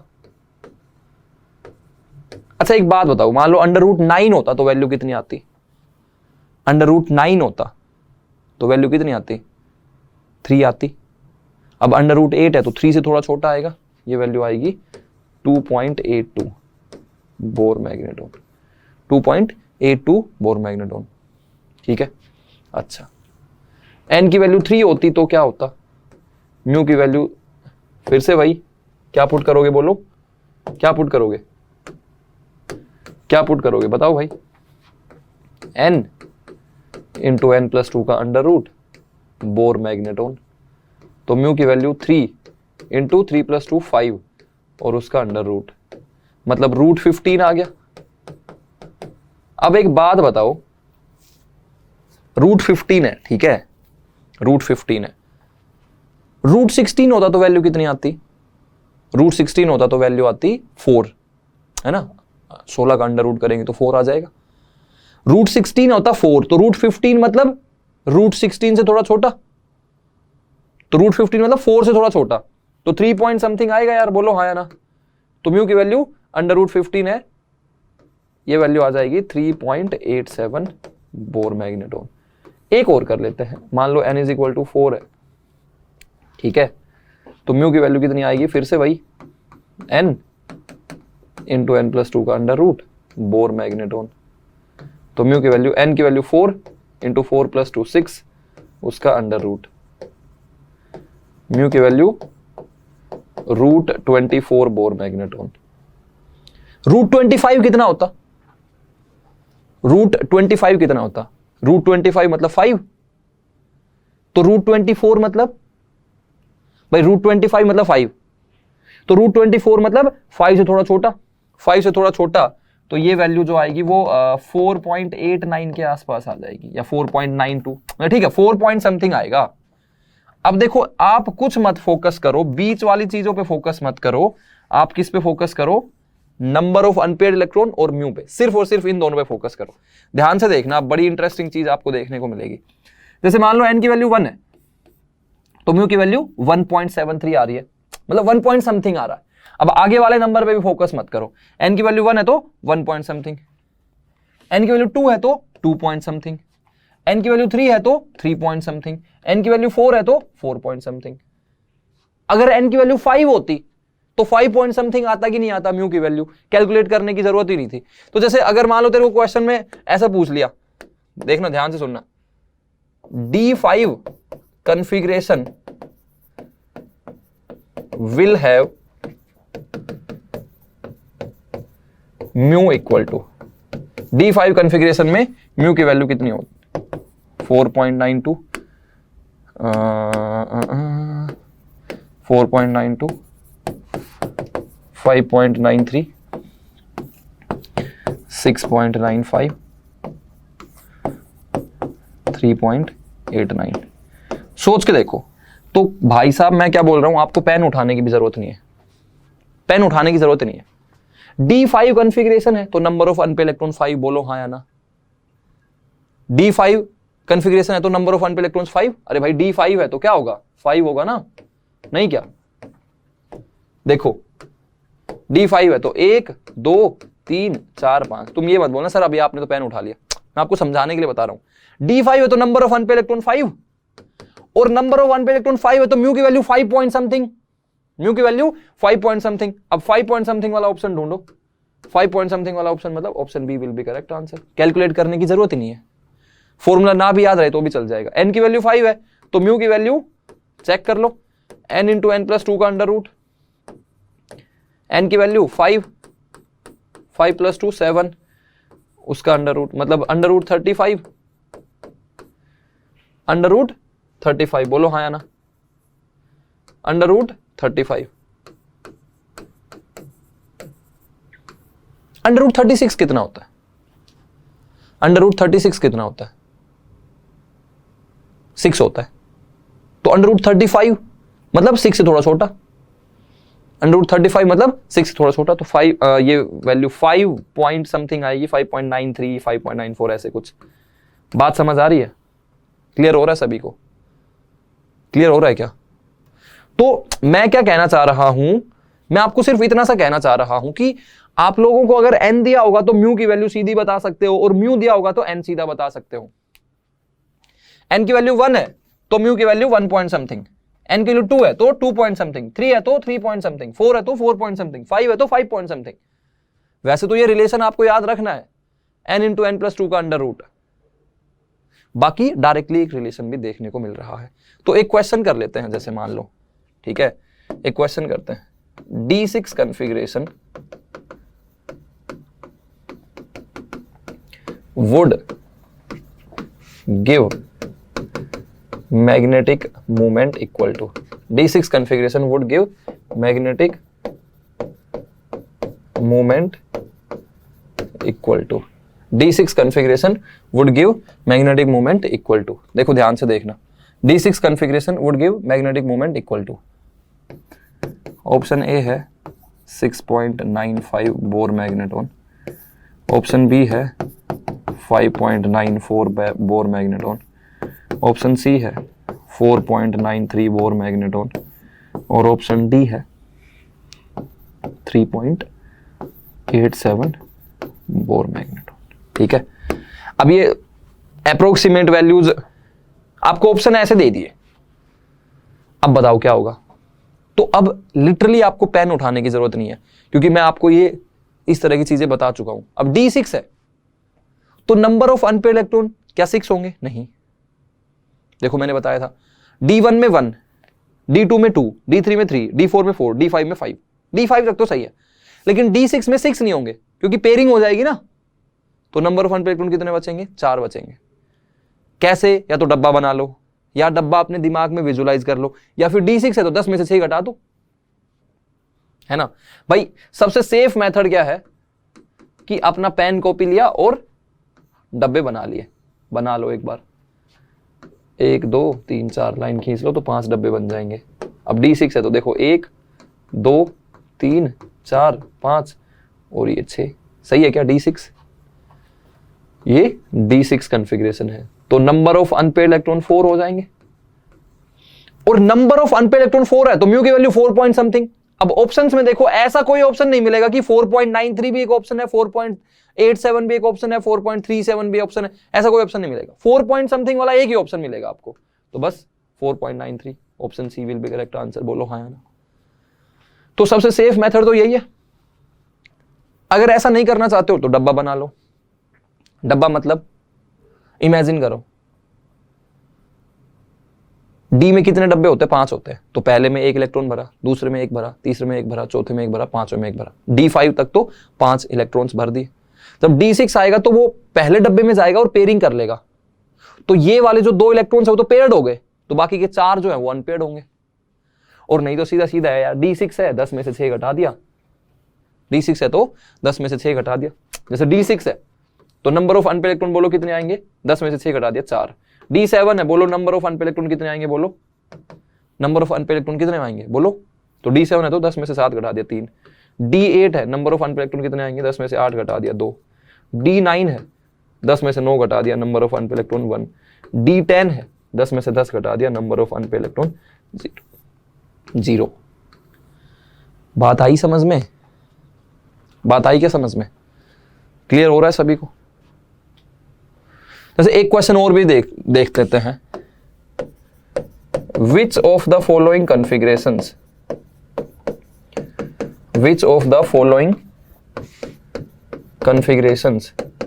will have mu equal to 2.82 bore magnetron? अब देखना, ऑप्शंस भी देता हूं। Which of the following configurations will have mu equal to 2.82? Option A है D0 and D10, option B है D1 and D9, option C है D2 and D8, option D है D2 and D7। देखो बड़ा आसान क्वेश्चन है, Laddu question है। मुझे म्यू की वैल्यू 2.82 चाहिए, तो क्या मैं डायरेक्टली बोल सकता हूं कि नंबर ऑफ अनपेयर्ड इलेक्ट्रॉन 2? बोलो हाँ यार। अरे म्यू की वैल्यू 2.82 है तो बस पॉइंट से पहले जो दिख रहा है ना इंटीजर, वही होगा नंबर ऑफ अनपेयर्ड इलेक्ट्रॉन्स। तो म्यू की value 2.82, number of unpaired electrons 2। या फिर इसको सोल्व कर लो, 2.82 जो है वो अंडर रूट 8 होता है। तो कुछ बेवकूफ लोग क्या करेंगे कि भाई n इंटू n प्लस 2 का under root is equal to 2.82 रखेंगे, उससे n into n plus 2 is equal to 2.82 का स्क्वायर 8 आएगा। फिर इसको क्वाड्रेटिक बना के सोल्व करेंगे, या फिर सीधा सीधा दिख रहा है कि n की वैल्यू 2 आ जाएगी। 2 इंटू 2 प्लस 2 4, 2 इंटू 4 8 हो जाएगा। या फिर ऐसे देख लो ना, म्यू की वैल्यू 2.82 है तो 2 पॉइंट समथिंग, तो नंबर ऑफ अनपेयर्ड इलेक्ट्रॉन 2। अब नंबर ऑफ अनपेयर्ड इलेक्ट्रॉन 2 है तो वो कौन कौन से ऑप्शंस में हो सकता है? खुद सोच के देखो भाई, मुझे नंबर ऑफ अनपेयर्ड इलेक्ट्रॉन्स 2 चाहिए, तो या तो D2 में मिलेगा, बोलो हाँ या ना। D2 में नंबर ऑफ अनपेयर्ड इलेक्ट्रॉन्स 2 मिलेंगे कि नहीं मिलेंगे? बिल्कुल मिलेंगे। बना के देख लो, D2 है तो नंबर ऑफ अनपेयर्ड इलेक्ट्रॉन्स 2 मिल जाएंगे। देखो 1 और 2, एक और भी मिलेगा। तो अब D0 में नहीं मिलेगा, D1 में नहीं मिलेगा, D2 में और D2 में। अब ये 2 ऑप्शंस में से क्या चुनेंगे? तो नंबर ऑफ अनपेयर्ड इलेक्ट्रॉन्स 2 किस में मिलेंगे? एक तो D2 में मिलेंगे और एक किस में मिलेंगे? D8 में यार, क्योंकि D8 में नंबर ऑफ अनपेयर्ड इलेक्ट्रॉन निकालने तो 10 में से 8 घटाएंगे। या फिर डब्बे बना के देख लो, D8 डब्बे बना के देखो, D8 है तो 1 2 3 4 5 6 7 और 8, तभी तो ये नंबर ऑफ अनपेयर्ड इलेक्ट्रॉन्स 2 बचेंगे। तो क्या आंसर आ जाएगा? D2 और D8, D2 और D8, मतलब option C will be correct answer. ठीक है, समझ में आ रही है सभी को बात? क्लियर हो रहा है? नोट करो यार, ये नोट कर लिया भाई सभी ने? नोट कर लिया? चलो अब हम लोग ना कुछ क्वेश्चंस करते हैं, और कुछ क्वेश्चंस करते हैं। मैं आपको थोड़ा इजी क्वेश्चंस करवाता हूं। कुछ क्वेश्चंस कर लेते हैं हम लोग। ये है ये वाला, देखो ये क्वेश्चन देखो ध्यान से, बहुत ही आसान क्वेश्चन है। Which of the following have maximum number of unpaired electrons? Which of the following have maximum number of unpaired electrons? कौन से वाले में number of unpaired electrons maximum है? इनफैक्ट मैं आपको एटॉमिक नंबर भी दे देता हूं। मैग्नीज का atomic number 25, scandium titanium 22, vanadium 23 और एल्यूमिनियम तो 13 होता है। ठीक है, तो मुझे बताना है कौन से वाले में number of unpaired electrons maximum है। अब अगर तुम जैसे मैग्नीज है उसका 1s2 2s2 2p6 ऐसे करके लिखोगे, फिर टाइटेनियम कैसे लिखोगे, वेनेडियम कैसे लिखोगे, एल्यूमिनियम ऐसे लिखोगे, तो फिर तो भाई बहुत दिक्कत हो जाएगी। तो देखो जैसे इलेक्ट्रॉनिक कॉन्फ़िगरेशन जब हम लोग लिखते हैं तो हमको क्या करना होता है, सिर्फ और सिर्फ वैलेंस सेल इलेक्ट्रॉनिक कॉन्फ़िगरेशन लिखना होता है, सिर्फ और सिर्फ बाहर वाला इलेक्ट्रॉनिक कॉन्फ़िगरेशन लिखना होता है। जैसे मैग्नीज 25 है, 25 है, तो मतलब आर्गन तो खुद मान ही लो, आर्गन जो अंदर वाला है 1s2 2s2 2p6 3s2 3p6 जो 18 इलेक्ट्रॉन रखता है वो तो अपना मान ही लो 18 इलेक्ट्रॉन्स।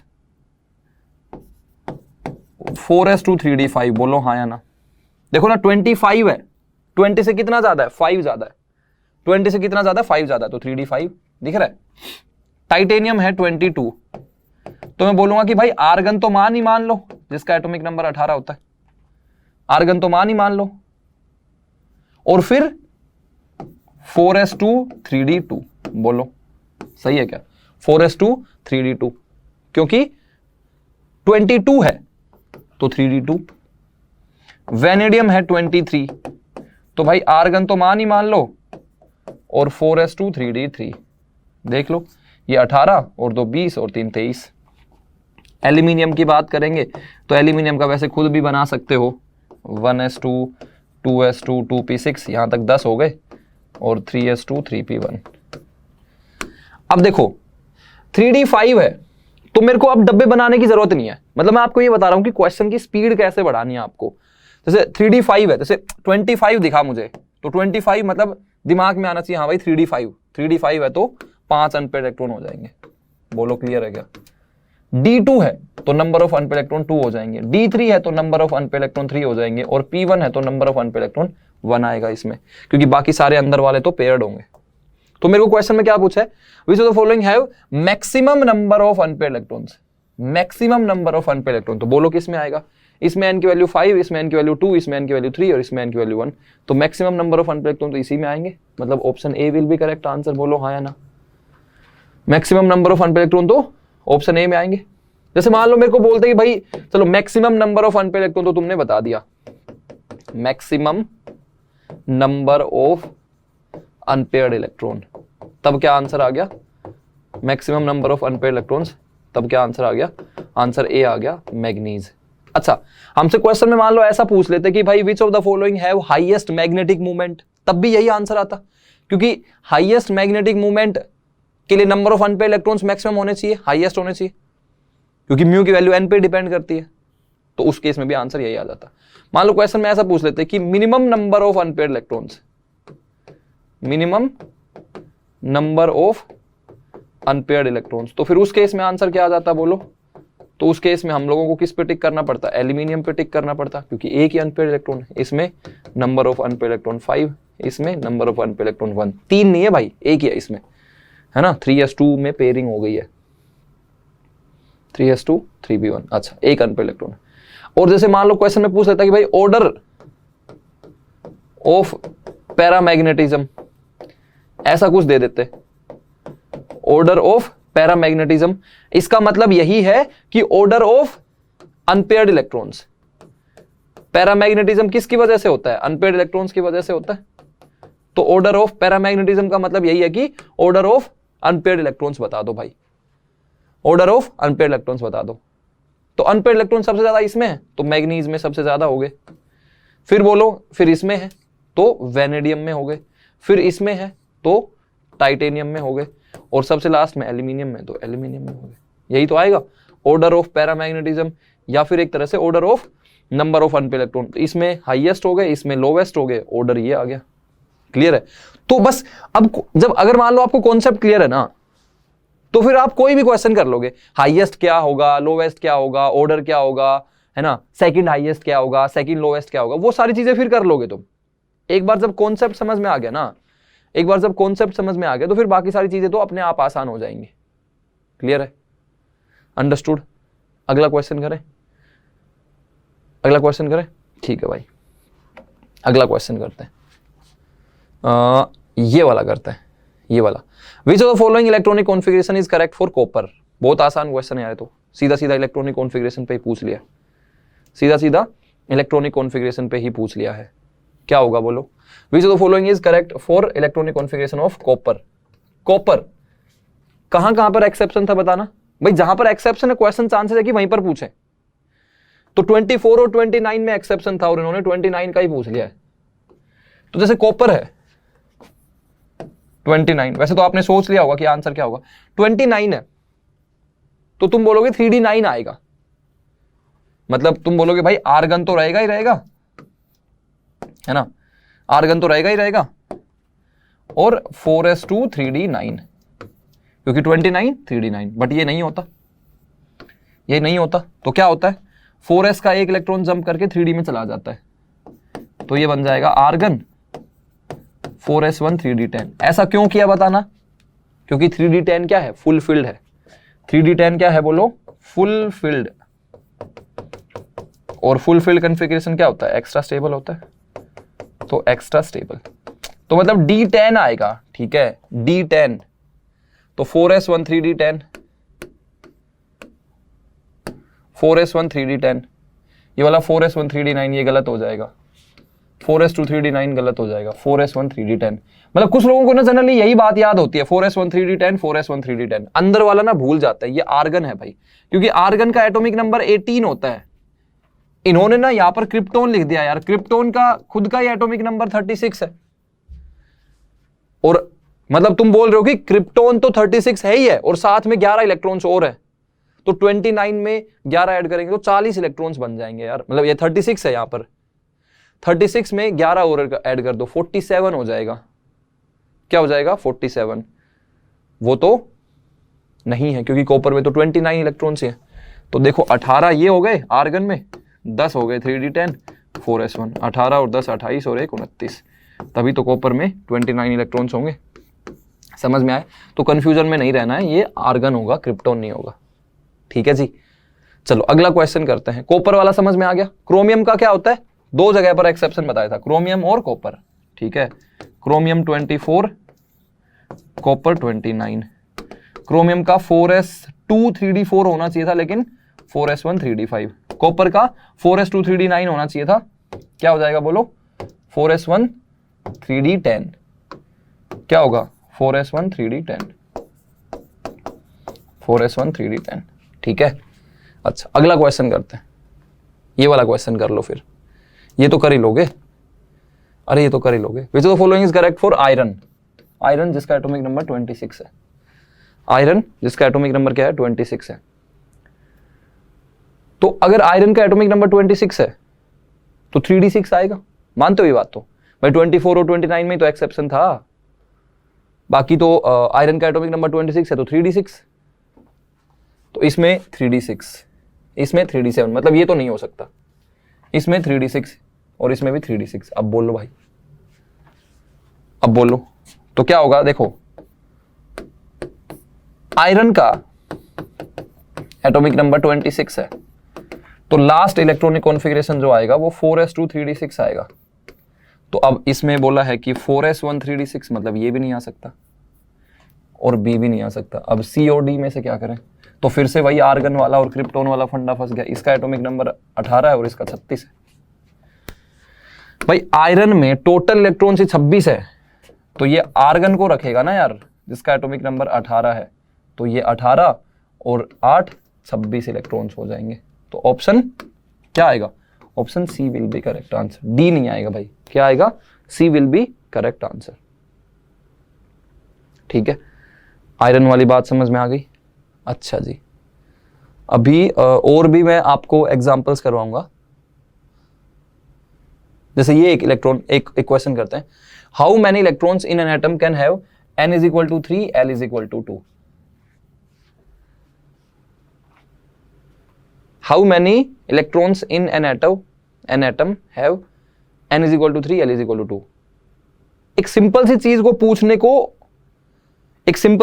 को पूछना चाहता है, लेकिन उसको दूसरे तरीके से पूछ लिया। क्वेश्चन ये पूछना चाहता है कि ये 3D सब सेल में कितने इलेक्ट्रॉन्स आ सकते हैं। अब 3D सब सेल में तुमने पूछ लिया तो 10 इलेक्ट्रॉन्स तुम तुरंत बता दोगे, लेकिन उसने 3D सब सेल का नाम नहीं लिया और ऐसा दे दिया n is equal to 3 l is equal to 2। तो देखो एक बार याद करो यार, S P D F, L की वैल्यू क्या थी 0 1 2 3, यही था L की वैल्यू। तो L इज इक्वल टू 2 का मतलब क्या है, D सब सेल। तो n इज इक्वल टू 3 और L इज इक्वल टू 2, मतलब एक्चुअली ये किसकी बात कर रहा है, 3D सब सेल की बात कर रहा है। किसकी बात कर रहा है बोलो, 3D सब सेल की बात कर रहा है कि नहीं कर रहा है। तो मेरे से पूछ रहा है कि 3D सब सेल में कितने इलेक्ट्रॉन भरे जा सकते हैं, तुम बताओ कितने भरे जा सकते हैं यार। 10 इलेक्ट्रॉन भरे जा सकते हैं, option D will be correct answer. भाई मैक्सिमम कितने आ सकते हैं, ये देखो, ये अपनी 3D सब सेल है, तो 1 2 3 4 5 6 7 8 9 10। मैक्सिमम कितने इलेक्ट्रॉन आ सकते हैं बोलो 3D सब सेल में, मैक्सिमम 10 इलेक्ट्रॉन्स आ सकते हैं। हाँ या ना बोलो यार, मैक्सिमम 10 इलेक्ट्रॉन आ सकते हैं। बोलो क्लियर है सभी को, अंडरस्टूड। अच्छा सही बात है। अब हम लोग बात कर लेते हैं आयंस के इलेक्ट्रॉनिक कॉन्फ़िगरेशन की। अभी तक तो मैंने एटम्स की बात कर ली, अभी हम लोग आयंस के इलेक्ट्रॉनिक कॉन्फ़िगरेशन की बात करेंगे। ध्यान से सुनना, और ये बहुत इंपॉर्टेंट है। मतलब जो मेन चीजें वो मैं बता चुका हूं, बस एक बार आयंस का इलेक्ट्रॉनिक कॉन्फ़िगरेशन देख लो, फिर क्वेश्चंस की प्रैक्टिस भी कर लेंगे। तो क्या हो जाएगा, इलेक्ट्रॉनिक कॉन्फ़िगरेशन ऑफ आयंस। ठीक है, और इसमें बस खाली एक छोटी सी बात याद रखनी है, वो याद रख लोगे तो अपने आप मामला हो जाएगा। एक एग्जाम्पल देखते हैं, जैसे मान लो ये ना न्यूक्लियस है, ये क्या है न्यूक्लियस।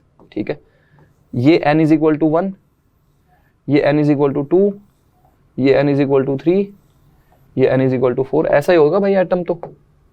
ये क्या है बोलो, n इज इक्वल टू 1, ये क्या है n इज इक्वल टू 2, ये क्या है n इज इक्वल टू 3, ये क्या है n is equal to 4। n is equal to 1 में भी इलेक्ट्रॉन्स है, n इज इक्वल टू 2 में भी है, n इज इक्वल टू 3 में भी है, n इज इक्वल टू 4 में भी है। तुम इलेक्ट्रॉन निकालना चाहते हो, तुम क्या करना चाहते हो बोलो, इलेक्ट्रॉन निकालना चाहते हो। तो कौन से वाले इलेक्ट्रॉन को तुम आसानी से निकाल सकते हो बताना यार, जो एकदम न्यूक्लियस के पास में है, एकदम न्यूक्लियस से दूर है। भाई जो एकदम न्यूक्लियस के पास रहेगा, जैसे मान लो n इज इक्वल टू 1 वाला इलेक्ट्रॉन है, वो एकदम न्यूक्लियस के पास में है। अगर एकदम न्यूक्लियस के पास में है तो न्यूक्लियस उसको एकदम बहुत ही जबरदस्त फोर्स ऑफ अट्रैक्शन से पकड़ के रखेगा, बांध के रखेगा। मानते हो कि नहीं मानते हो ये बात, बहुत ही जबरदस्त फोर्स ऑफ अट्रैक्शन के साथ में पकड़ के रखेगा, बांध के रखेगा। मतलब n इज इक्वल टू, मतलब इन सब को छोड़ के तुम अगर एकदम अंदर n इज इक्वल टू 1 से इलेक्ट्रॉन निकालने जाओगे तो बहुत दिक्कत होगी।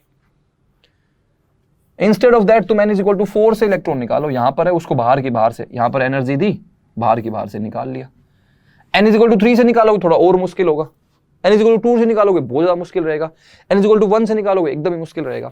इसको एक एग्जांपल से समझते हैं। भाई मान लो एक घर है, ठीक है, और उस घर में वो लोग पानी भरते हैं, तो पानी भरने के लिए एक मोटर लगाई हुई है उन्होंने घर के बाहर, मतलब एकदम गेट के बाहर एक ऐसा स्टैंड बना दिया, वहाँ स्टैंड पे मोटर रखी हुई रहती है। फिर एक गेट है, गेट में फिर अंदर एक वैसे ओपन एरिया है जिसमें कुछ ऐसे फुटबॉल वगैरह पड़ी हुई है, और ऐसे साइकिल वाइकिल है, मोटरसाइकिल भी है। फिर अंदर एक रूम है, उस रूम के अंदर ताला लगा हुआ है, और उस रूम के अंदर उनके पैसे वैसे ज्वेलरी वगैरह रखी हुई है। आपके लिए कौन सी वाली चीज को चुराना सबसे आसान होगा, घर के बाहर रखी हुई मोटर, आंगन में खड़ी हुई साइकिल, या फिर उस रूम के अंदर पड़ी हुई ज्वेलरी और पैसे? तुम लोग बोलोगे सर ज्वेलरी हम लोग चुराना चाहते हैं, पैसे चुराना चाहते हैं, that is a different thing. लेकिन कौन सी चीज आसान होगी तुम्हारे लिए? ऑब्वियसली घर के बाहर पड़ी हुई मोटर आसान होगी यार चुराना, नहीं क्या?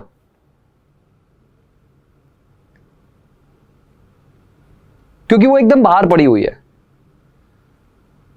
तुम बाहर की बाहर से निकाल ले जाओगे, घर वालों को भनक भी नहीं लगेगी। तो वैसे ही जो न्यूक्लियस से जितना ज्यादा दूर इलेक्ट्रॉन रहेगा उसको निकालना क्या होगा, उतना ही आसान होगा। तो आप एक एग्जाम्पल कंसिडर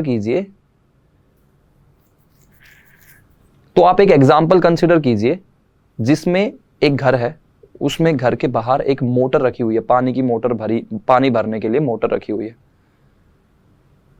उसमें अंदर देखेंगे तो एक ओपन एरिया है जिसमें एक साइकिल, मोटरसाइकिल खड़ी हुई है, और उसमें और अंदर जाएंगे तो एक रूम है, उस रूम के अंदर ताला लगा हुआ है दरवाजे पे, और उसके अंदर एक बक्सा है जिसमें ज्वेलरी और पैसे भरे हुए हैं। तो आप सोच सकते हैं क्या कि कौन से वाले चीज को चुराना बहुत ही आसान होगा? उस मोटर को जो घर के बाहर रखी हुई है, या फिर उस साइकिल को या मोटरसाइकिल को जो आंगन में रखी हुई है, या फिर उस ज्वेलरी को जो एकदम ताले के अंदर रखी हुई है? ऑब्वियसली उस मोटर को चुराना बहुत आसान होगा, क्योंकि उसमें आप बाहर की बाहर से उसको लेके जा सकते हो। वैसे ही जब हम लोग एटम में से इलेक्ट्रॉन्स निकालते हैं तो वो इलेक्ट्रॉन्स को निकालना बहुत आसान होता है जो सबसे बाहर वाली सेल्स में होंगे।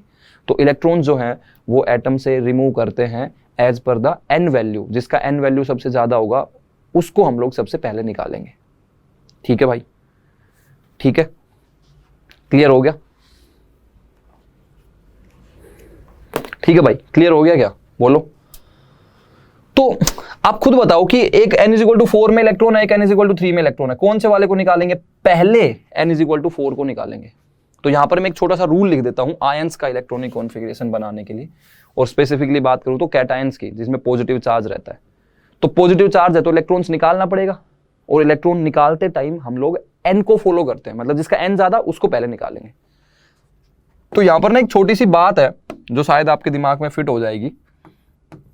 जब हम लोग इलेक्ट्रॉन्स फिल करते हैं ना, जब इलेक्ट्रॉन्स फिल करते हैं, भरते हैं, तो n+l रूल को फॉलो करते हैं। लेकिन जब निकालेंगे तो n+l रूल को फॉलो नहीं करेंगे, निकालते टाइम तो n को ही फॉलो करेंगे। मतलब electrons are filled as per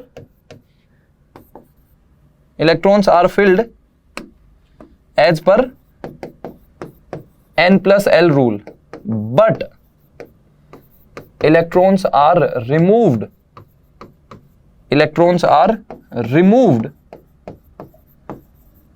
as per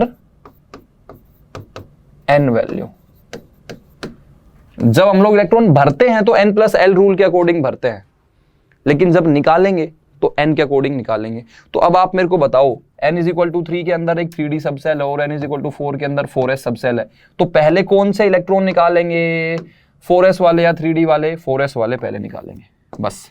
4s electrons are removed first, 4s electrons are removed first. बस इतना सा आपको बात याद रखना है, बाकी फिर अपना आयंस का फंडा भी बड़ा आसान हो जाएगा।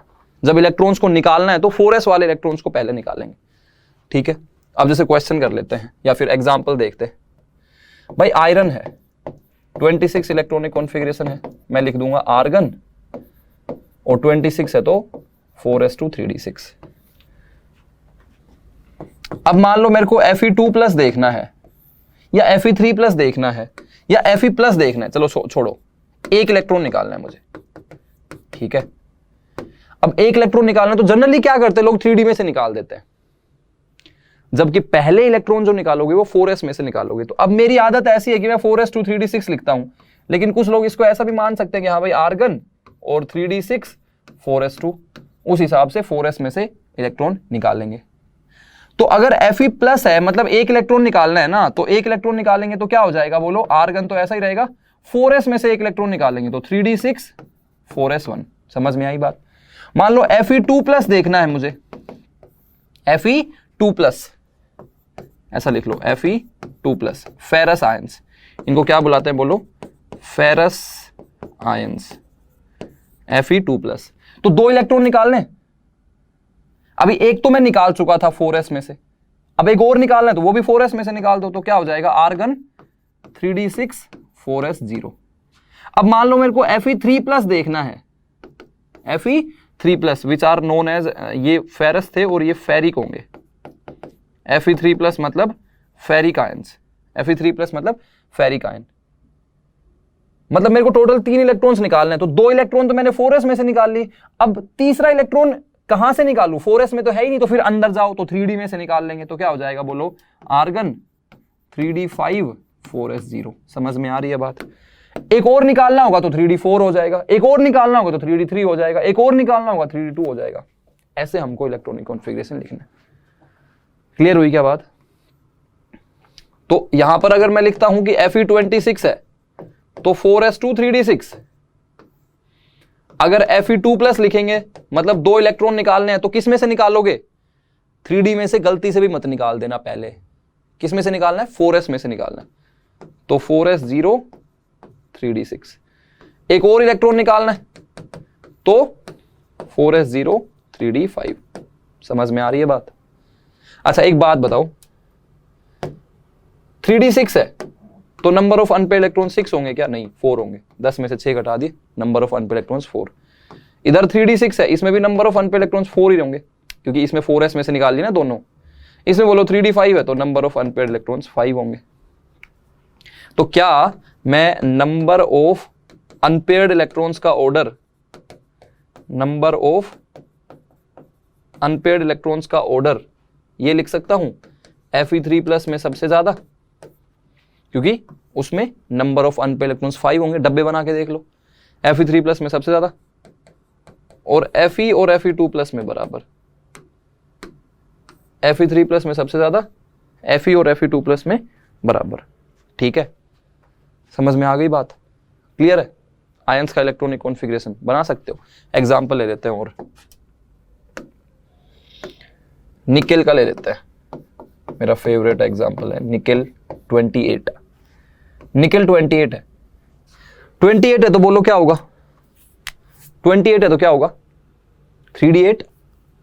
भाई 20 से कितना ज्यादा है, 8 ज्यादा है ना, तो निकेल 28 है तो क्या होगा 4s2 3d8। सही है क्या? मान लो मेरे को 2 इलेक्ट्रॉन निकालने हैं, 2 निकालने, निकेल 2+। तो 2 निकालने तो 3d में से निकालोगे या 4s में से? 4s में से पहले निकालेंगे। जब 4s खत्म हो जाएगा तो फिर 3d की शुरुआत करेंगे। तो 4s0 3d8। भाई मान लो एक बंदा है जिसको 2000 रुपए चाहिए, ठीक है, उसकी फैमिली को खाने पिलाने के लिए 2000 रुपए चाहिए। तो वो सोचेगा ठीक है यार, अंदर क्या चोरी करेंगे, एक काम करते हैं मोटर उठा लेते हैं, बेचेंगे तो 2000 मिल जाएंगे, अपना काम चल जाएगा। अब मान लो कि उस बंदे को चाहिए भाई 20,000 रुपए, तो वो क्या करेगा, वो ऐसा नहीं करेगा कि सीधा बाइक चुराएगा, पहले वो जाएगा मोटर चुराएगा, बेचने जाएगा, बेचने वाला बोलेगा भाई तो 2000 की है, तो अब बाकी के लिए क्या करेगा, वो अंदर वाली बाइक चुराएगा। अब मान लो उसको चाहिए 1 लाख रुपए, तो पहले उसने मोटर चुराई, मोटर के पैसे मिल गए, फिर बाइक चुराई, बाइक के पैसे मिल गए, फिर भी बोल रहा है भाई कम पड़ रहे हैं, फिर वो क्या करेगा, एकदम रूम के अंदर ही डाका मार देगा। तो वैसा ही करना है, जब मुझे 2 इलेक्ट्रॉन निकालने हैं तो मैं पहले 4s में से निकालूंगा। 4s में 2 इलेक्ट्रॉन है और 2 ही निकालने हैं तो 4s वाले निकाल लो। लेकिन मान लो कि मुझे 4 इलेक्ट्रॉन निकालने हैं, ध्यान से सुनना, Ni4+, 4 इलेक्ट्रॉन निकालने मुझे, Ni4+ मतलब मुझे 4 इलेक्ट्रॉन निकालने हैं। अब बताओ क्या होगा इलेक्ट्रॉनिक कॉन्फ़िगरेशन? Ni4+ है, 4 इलेक्ट्रॉन निकालने, तो पहले तो 4s में से ही निकालोगे, पहले तो 4s में से ही निकालोगे, तो 4s0 हो गया। 4s2 3d8 था, आपने 2 इलेक्ट्रॉन निकाले तो 4s0। अभी 2 और निकालने हैं तो फिर 3d का नंबर लगाओ तो 3d6 हो जाएगा। 3d8 था, 2 इलेक्ट्रॉन और निकाले तो 3d6। अब 4s2 3d8 बना लो डब्बे। वैसे तो नंबर ऑफ अनपेयर्ड इलेक्ट्रॉन सीधे सीधे बता सकते हो। ये 4s0 3d8 बना लो डब्बे, और ये 4s0 3d6 बना लो डब्बे। क्या बनाए क्या डब्बे? अरे बोलो पब्लिक। 4s2 3d8, तो ये तो अनपेयर्ड मतलब पेयर्ड है। 1 2 3 4 5 6 7 और 8 बनाने की जरूरत नहीं थी। d8 है, नंबर ऑफ अनपेयर्ड इलेक्ट्रॉन, 10 में से 8 घटा दो, 2 बचेंगे। 4s0 3d8, तो अब 4s तो खाली हो गया, ये 4s है, ये 3d है, इधर की तरफ ये 4s और ये 3d, तो 4s तो खाली हो गया। तो 1 2 3 4 5 6 7 और 8, फिर से वही number of unpaired electrons 2। Ni4 plus 4s0 3d6, तो ये 4s है 3d6, तो 1 2 3 4 5 और 6, तो नंबर ऑफ अनपेयर्ड इलेक्ट्रॉन्स 4 हो जाएंगे। बात समझ आ रही है? और वैसे भी अगर नहीं करते तो भी हो जाता। D8 है तो 10 में से 8 घटा दो, 2 अनपेयर्ड इलेक्ट्रॉन। D8 है, 10 में से 8 घटा दो, 2 अनपेयर्ड इलेक्ट्रॉन। D6 है, 10 में से 6 घटा दो, 4 अनपेयर्ड इलेक्ट्रॉन। तो क्या मैं मैग्नेटिक मूवमेंट का ऑर्डर, क्योंकि म्यू का ऑर्डर, या फिर ऐसा बोलूं कि order of paramagnetism, order of paramagnetism, order of paramagnetism, जो म्यू का ऑर्डर होगा वही ऑर्डर ऑफ पैरामैग्नेटिज्म होगा, और वही नंबर ऑफ अनपेयर्ड इलेक्ट्रॉन्स का ऑर्डर होगा। सारी चीजें एक ही बात है। मैं आपसे पैरामैग्नेटिज्म का ऑर्डर पूछूं या नंबर ऑफ अनपेयर्ड इलेक्ट्रॉन्स का ऑर्डर पूछूं या म्यू का ऑर्डर पूछूं, क्या होगा बोलो? Ni4 प्लस में सबसे ज्यादा, क्योंकि उसमें 4 अनपेयर्ड इलेक्ट्रॉन है, और Ni और Ni2 प्लस में बराबर है। तो यही ऑर्डर आएगा कि नहीं आएगा बोलो? यही ऑर्डर आएगा। क्लियर हो रहा है? अच्छा, Ni4 प्लस में नंबर ऑफ अनपेयर्ड इलेक्ट्रॉन 6 है, और इधर की तरफ नंबर ऑफ अनपेयर्ड इलेक्ट्रॉन 4 है। तो म्यू की वैल्यू के बारे में कुछ कमेंट करोगे क्या? एन की वैल्यू, सॉरी 6 नहीं है यार, ये नहीं नहीं नहीं नहीं, इसमें 4 है और इसमें 2 है। इसमें नंबर ऑफ अनपेयर्ड इलेक्ट्रॉन 4 है ना, 4 था, और इसमें नंबर ऑफ अनपेयर्ड इलेक्ट्रॉन 2 है। तो इसमें नंबर ऑफ अनपेयर्ड इलेक्ट्रॉन 4 है, तो म्यू की वैल्यू 4 पॉइंट समथिंग। याद आ रहा है कुछ? म्यू की वैल्यू 4 पॉइंट समथिंग, और इधर की तरफ नंबर ऑफ अनपेयर्ड इलेक्ट्रॉन 2 है, तो म्यू की वैल्यू 2 पॉइंट समथिंग। ठीक है, क्लियर हो गया? निकेल वाला एग्जांपल हो गया। कोबाल्ट वाला देख लेते हैं। कोबाल्ट वाला भी अच्छा एग्जांपल है। कोबाल्ट 27, कोबाल्ट 2 प्लस और कोबाल्ट 3 प्लस। ठीक है, अब मैं डब्बे नहीं बनाऊंगा यहां पर। 27 है तो बोलो 4s2 3d7, बोलो हाँ या ना? 27 है तो 4s2 3d7, 27 3d7। Cobalt 2 plus है तो 2 इलेक्ट्रॉन निकालने, तो 4s में से निकालोगे पहले, तो 4s0 3d7 ही रहेगा। 4s0 3d7। कोबाल्ट 3 प्लस है तो 3 इलेक्ट्रॉन निकालने, तो 2 तो निकाल लिए 4s में से, अब एक और निकालना है तो 3d में से निकाल लो, 3d6 हो जाएगा। नंबर ऑफ अनपेयर्ड इलेक्ट्रॉन बोलो। D7 है, 10 में से 7 घटा दो, number of unpaired electron 3। D7 है, 10 में से 7 घटा दो, number of unpaired electron 3। D6 है, 10 में से 6 घटा दो, नंबर ऑफ अनपेयर्ड इलेक्ट्रॉन 4। तो म्यू का ऑर्डर या पैरामैग्नेटिज्म का order, number of unpaired electrons का ऑर्डर क्या आ जाएगा बोलो? कोबाल्ट 3 प्लस सबसे ज्यादा, कोबाल्ट और कोबाल्ट 2 प्लस में इक्वल। क्या भाई समझ में आ रहा है? फटाफट कैलकुलेशन हो रही है क्या अभी? अच्छा,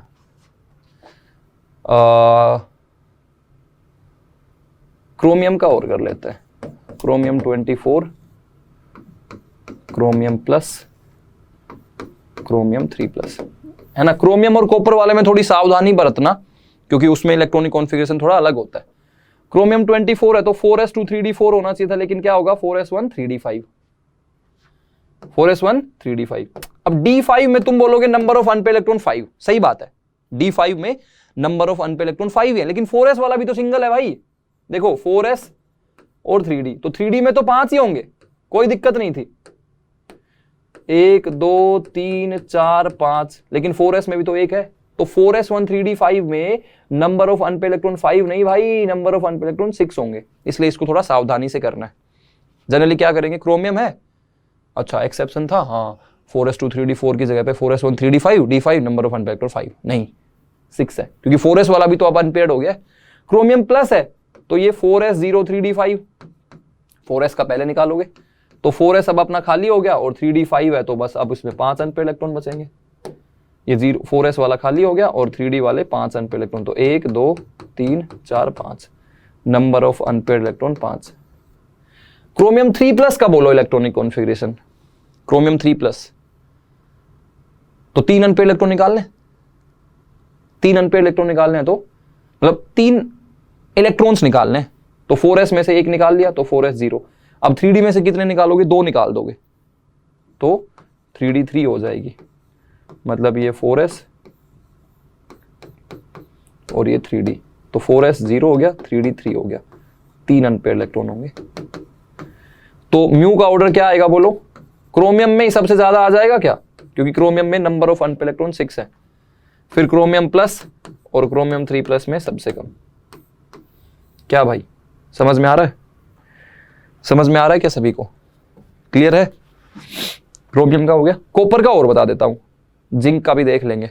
कॉपर का और देख लेते हैं। इधर कॉपर 29, कॉपर +1, कॉपर +2। ठीक है, क्योंकि कॉपर में भी एक्सेप्शन होता है ना। तो 29 है तो 4s2 3d9 होना चाहिए था, लेकिन 4s1 3d10। कॉपर +1 है तो 4s0 3d10। कॉपर +2 है तो 4s0 3d9। d10 है तो तुम बोलोगे नंबर ऑफ अनपेड इलेक्ट्रॉन 0, लेकिन 4s में तो एक अनपेड इलेक्ट्रॉन होगा। बोलो हाँ या ना? Number of unpaired electron 1। 4s0 3d10, इसमें नंबर ऑफ अनपेड इलेक्ट्रॉन 0, और इसमें 4s0 3d9, 10 में से 9 घटा दो, नंबर ऑफ अनपेड इलेक्ट्रॉन 1। तो Cu+ और Cu2+ में अगर आप देखोगे तो Cu+ जो है उसमें तो d10 कॉन्फ़िगरेशन है, तो नंबर ऑफ अनपेड इलेक्ट्रॉन 0, मतलब ये हो जाएगा डायामैग्नेटिक, क्योंकि सारे के सारे इलेक्ट्रॉन्स पेयर्ड होंगे। लेकिन इसमें एक अनपेड इलेक्ट्रॉन हमें मिलेगा, तो ये होगा पैरामैग्नेटिक। और म्यू का जो ऑर्डर आएगा वो हमारा कुछ ऐसा आएगा कि इसमें भी एक अनपेड इलेक्ट्रॉन, इसमें भी एक अनपेड इलेक्ट्रॉन। तो कॉपर और कॉपर +2 का तो होगा बराबर, which is greater than Cu+। ठीक है, ठीक है क्या? अब तो सारी चीजें कर सकते हो यार। जिंक है 30 और Zn2+ देख लेते हैं। तो ये 4s2 3d10 और इसका हो जाएगा 4s0 3d10। तो इसमें भी नंबर ऑफ अनपेड इलेक्ट्रॉन 0, इसमें भी नंबर ऑफ अनपेड इलेक्ट्रॉन 0, दोनों ही डायमैग्नेटिक होंगे। ठीक है, तो पैरामैग्नेटिक डायमैग्नेटिक कोई भी पूछा तो बता दोगे क्या? पैरामैग्नेटिक और डायमैग्नेटिक कोई भी पूछा तो बता दोगे क्या? यार D0 और D10 वाले क्या होंगे? डायमैग्नेटिक होंगे। D1 से लेके D9 तक क्या होंगे? पैरामैग्नेटिक होंगे। तो डायमैग्नेटिक पैरामैग्नेटिक बता सकते हो। एक छोटी सी बात अभी खाली याद रख लेना, एक्सप्लेनेशन उसका बाद वाले चैप्टर्स में आएगा, अभी के लिए याद रख लो कि D0 और D10 वाले जो है ना वो कलरलेस होते हैं। क्या होते हैं बोलो? कलरलेस। D0 और D10 वाले क्या होते हैं बोलो? कलरलेस। और ये वाले क्या होंगे? कलर्ड होंगे। अब इसका रीजन जो है वो हम लोग बाद वाले चैप्टर्स में पढ़ते हैं, लेकिन इतना सा समझो, जैसे क्वेश्चन में पूछा कि भाई कौन सा वाला कलरलेस होगा, तो D0 वाला या D10 वाला क्या होगा? कलरलेस। D1 से D9 क्या होंगे? कलर्ड होंगे। ठीक है, चलो एक एग्जांपल करवा देता हूं। Which of the following is colorless? ठीक है, ऑप्शन ए है स्कैंडियम 3+, ऑप्शन बी है क्रोमियम 3+, ऑप्शन सी है Zn2+, ऑप्शन डी है Fe2+। तो मल्टीपल चॉइस क्वेश्चन है, मतलब एक से ज्यादा आंसर भी हो सकते हैं। तो क्वेश्चन में कलर के बारे में मान लो आपको कुछ भी नहीं पता, लेकिन बस आपको ये पता कि भाई कलरलेस मतलब या तो D0 और या फिर D10। तो बस अब आपको इलेक्ट्रॉनिक कॉन्फ़िगरेशन लिखना है। स्कैंडियम का एटॉमिक नंबर होता है 21, तो 4s2 3d1। लेकिन स्कैंडियम 3+ देखोगे 3 इलेक्ट्रॉन निकालने हैं, तो 4s0 3d0। देख लो, D0 है मतलब कलरलेस। पहला हो गया ऑप्शन ए। ऑप्शन बी देखते हैं, क्रोमियम, तो 4s1 3d5, क्रोमियम 3+ है तो 4s0 3d3। अब D3 है ना तो कलर्ड होगा ये तो यार। सी वाला देखो, Zn हो गया 4s2 3d10 और Zn2+ देखोगे तो 4s0 3d10। अब D10 है, D10 है तो कलरलेस होगा ये। और ऑप्शन डी देखो, Fe है 26 तो 4s2 3d6, Fe2+ तो 4s0 3d6, तो D6 है।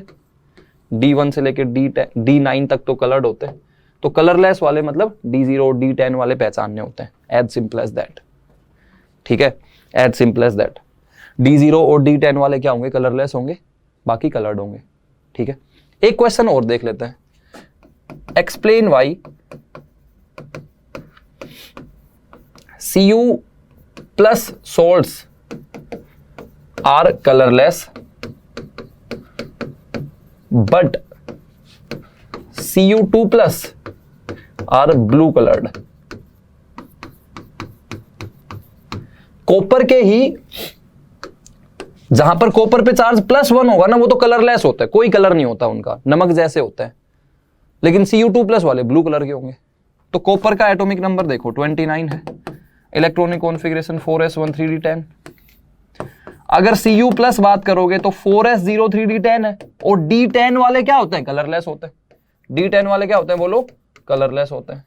लेकिन Cu2+ देखोगे तो 4s0 और 3d9। अब d1 से लेके d9 वाले कलर्ड होंगे। अब कलर है तो उसमें ब्लू कलर देखने को मिलता है। क्लियर हो रही है बात? बात समझ आ रही है? समझ आ रही है सभी को? ठीक है, अब कुछ और क्वेश्चंस कर लेते हैं हम लोग, कुछ और क्वेश्चंस कर लेते हैं। जैसे ये क्वेश्चन करते हैं, ये वाला। ठीक है, ये वाला क्वेश्चन देखते हैं।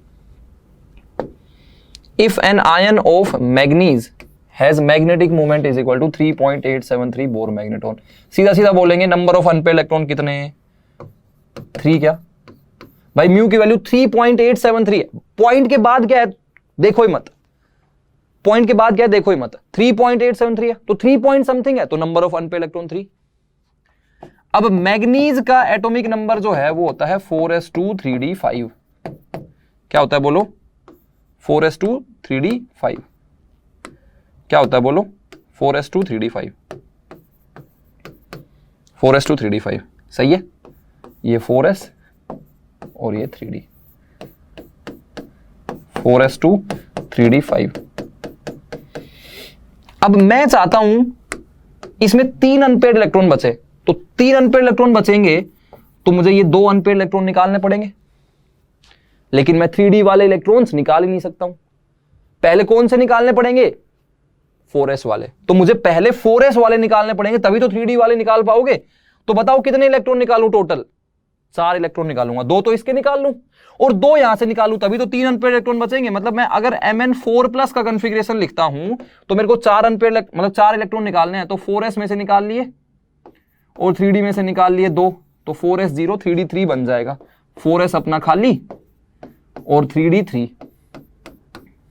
4s अपना खाली, 3d में 1 2 3 अनपेयर्ड इलेक्ट्रॉन मिलेंगे, तभी तो म्यू की वैल्यू 3.873 आएगी। तो Mn4+ होना चाहिए, मतलब option C will be correct answer. कुछ लोग +2 पे टिक कर देंगे, हाँ कि 2 इलेक्ट्रॉन निकाल लो, यहां से 2 इलेक्ट्रॉन निकल गए, 3 बच जाएंगे।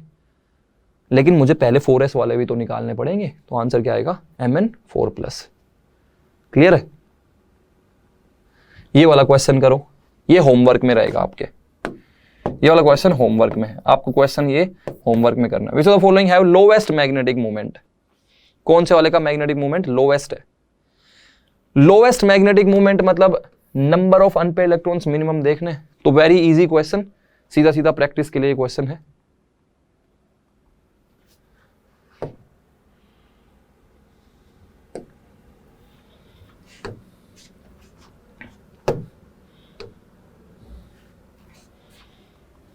ठीक है, एक ये क्वेश्चन और कर लेते हैं, ये भी आपको होमवर्क में, ये भी क्वेश्चन आपको होमवर्क में।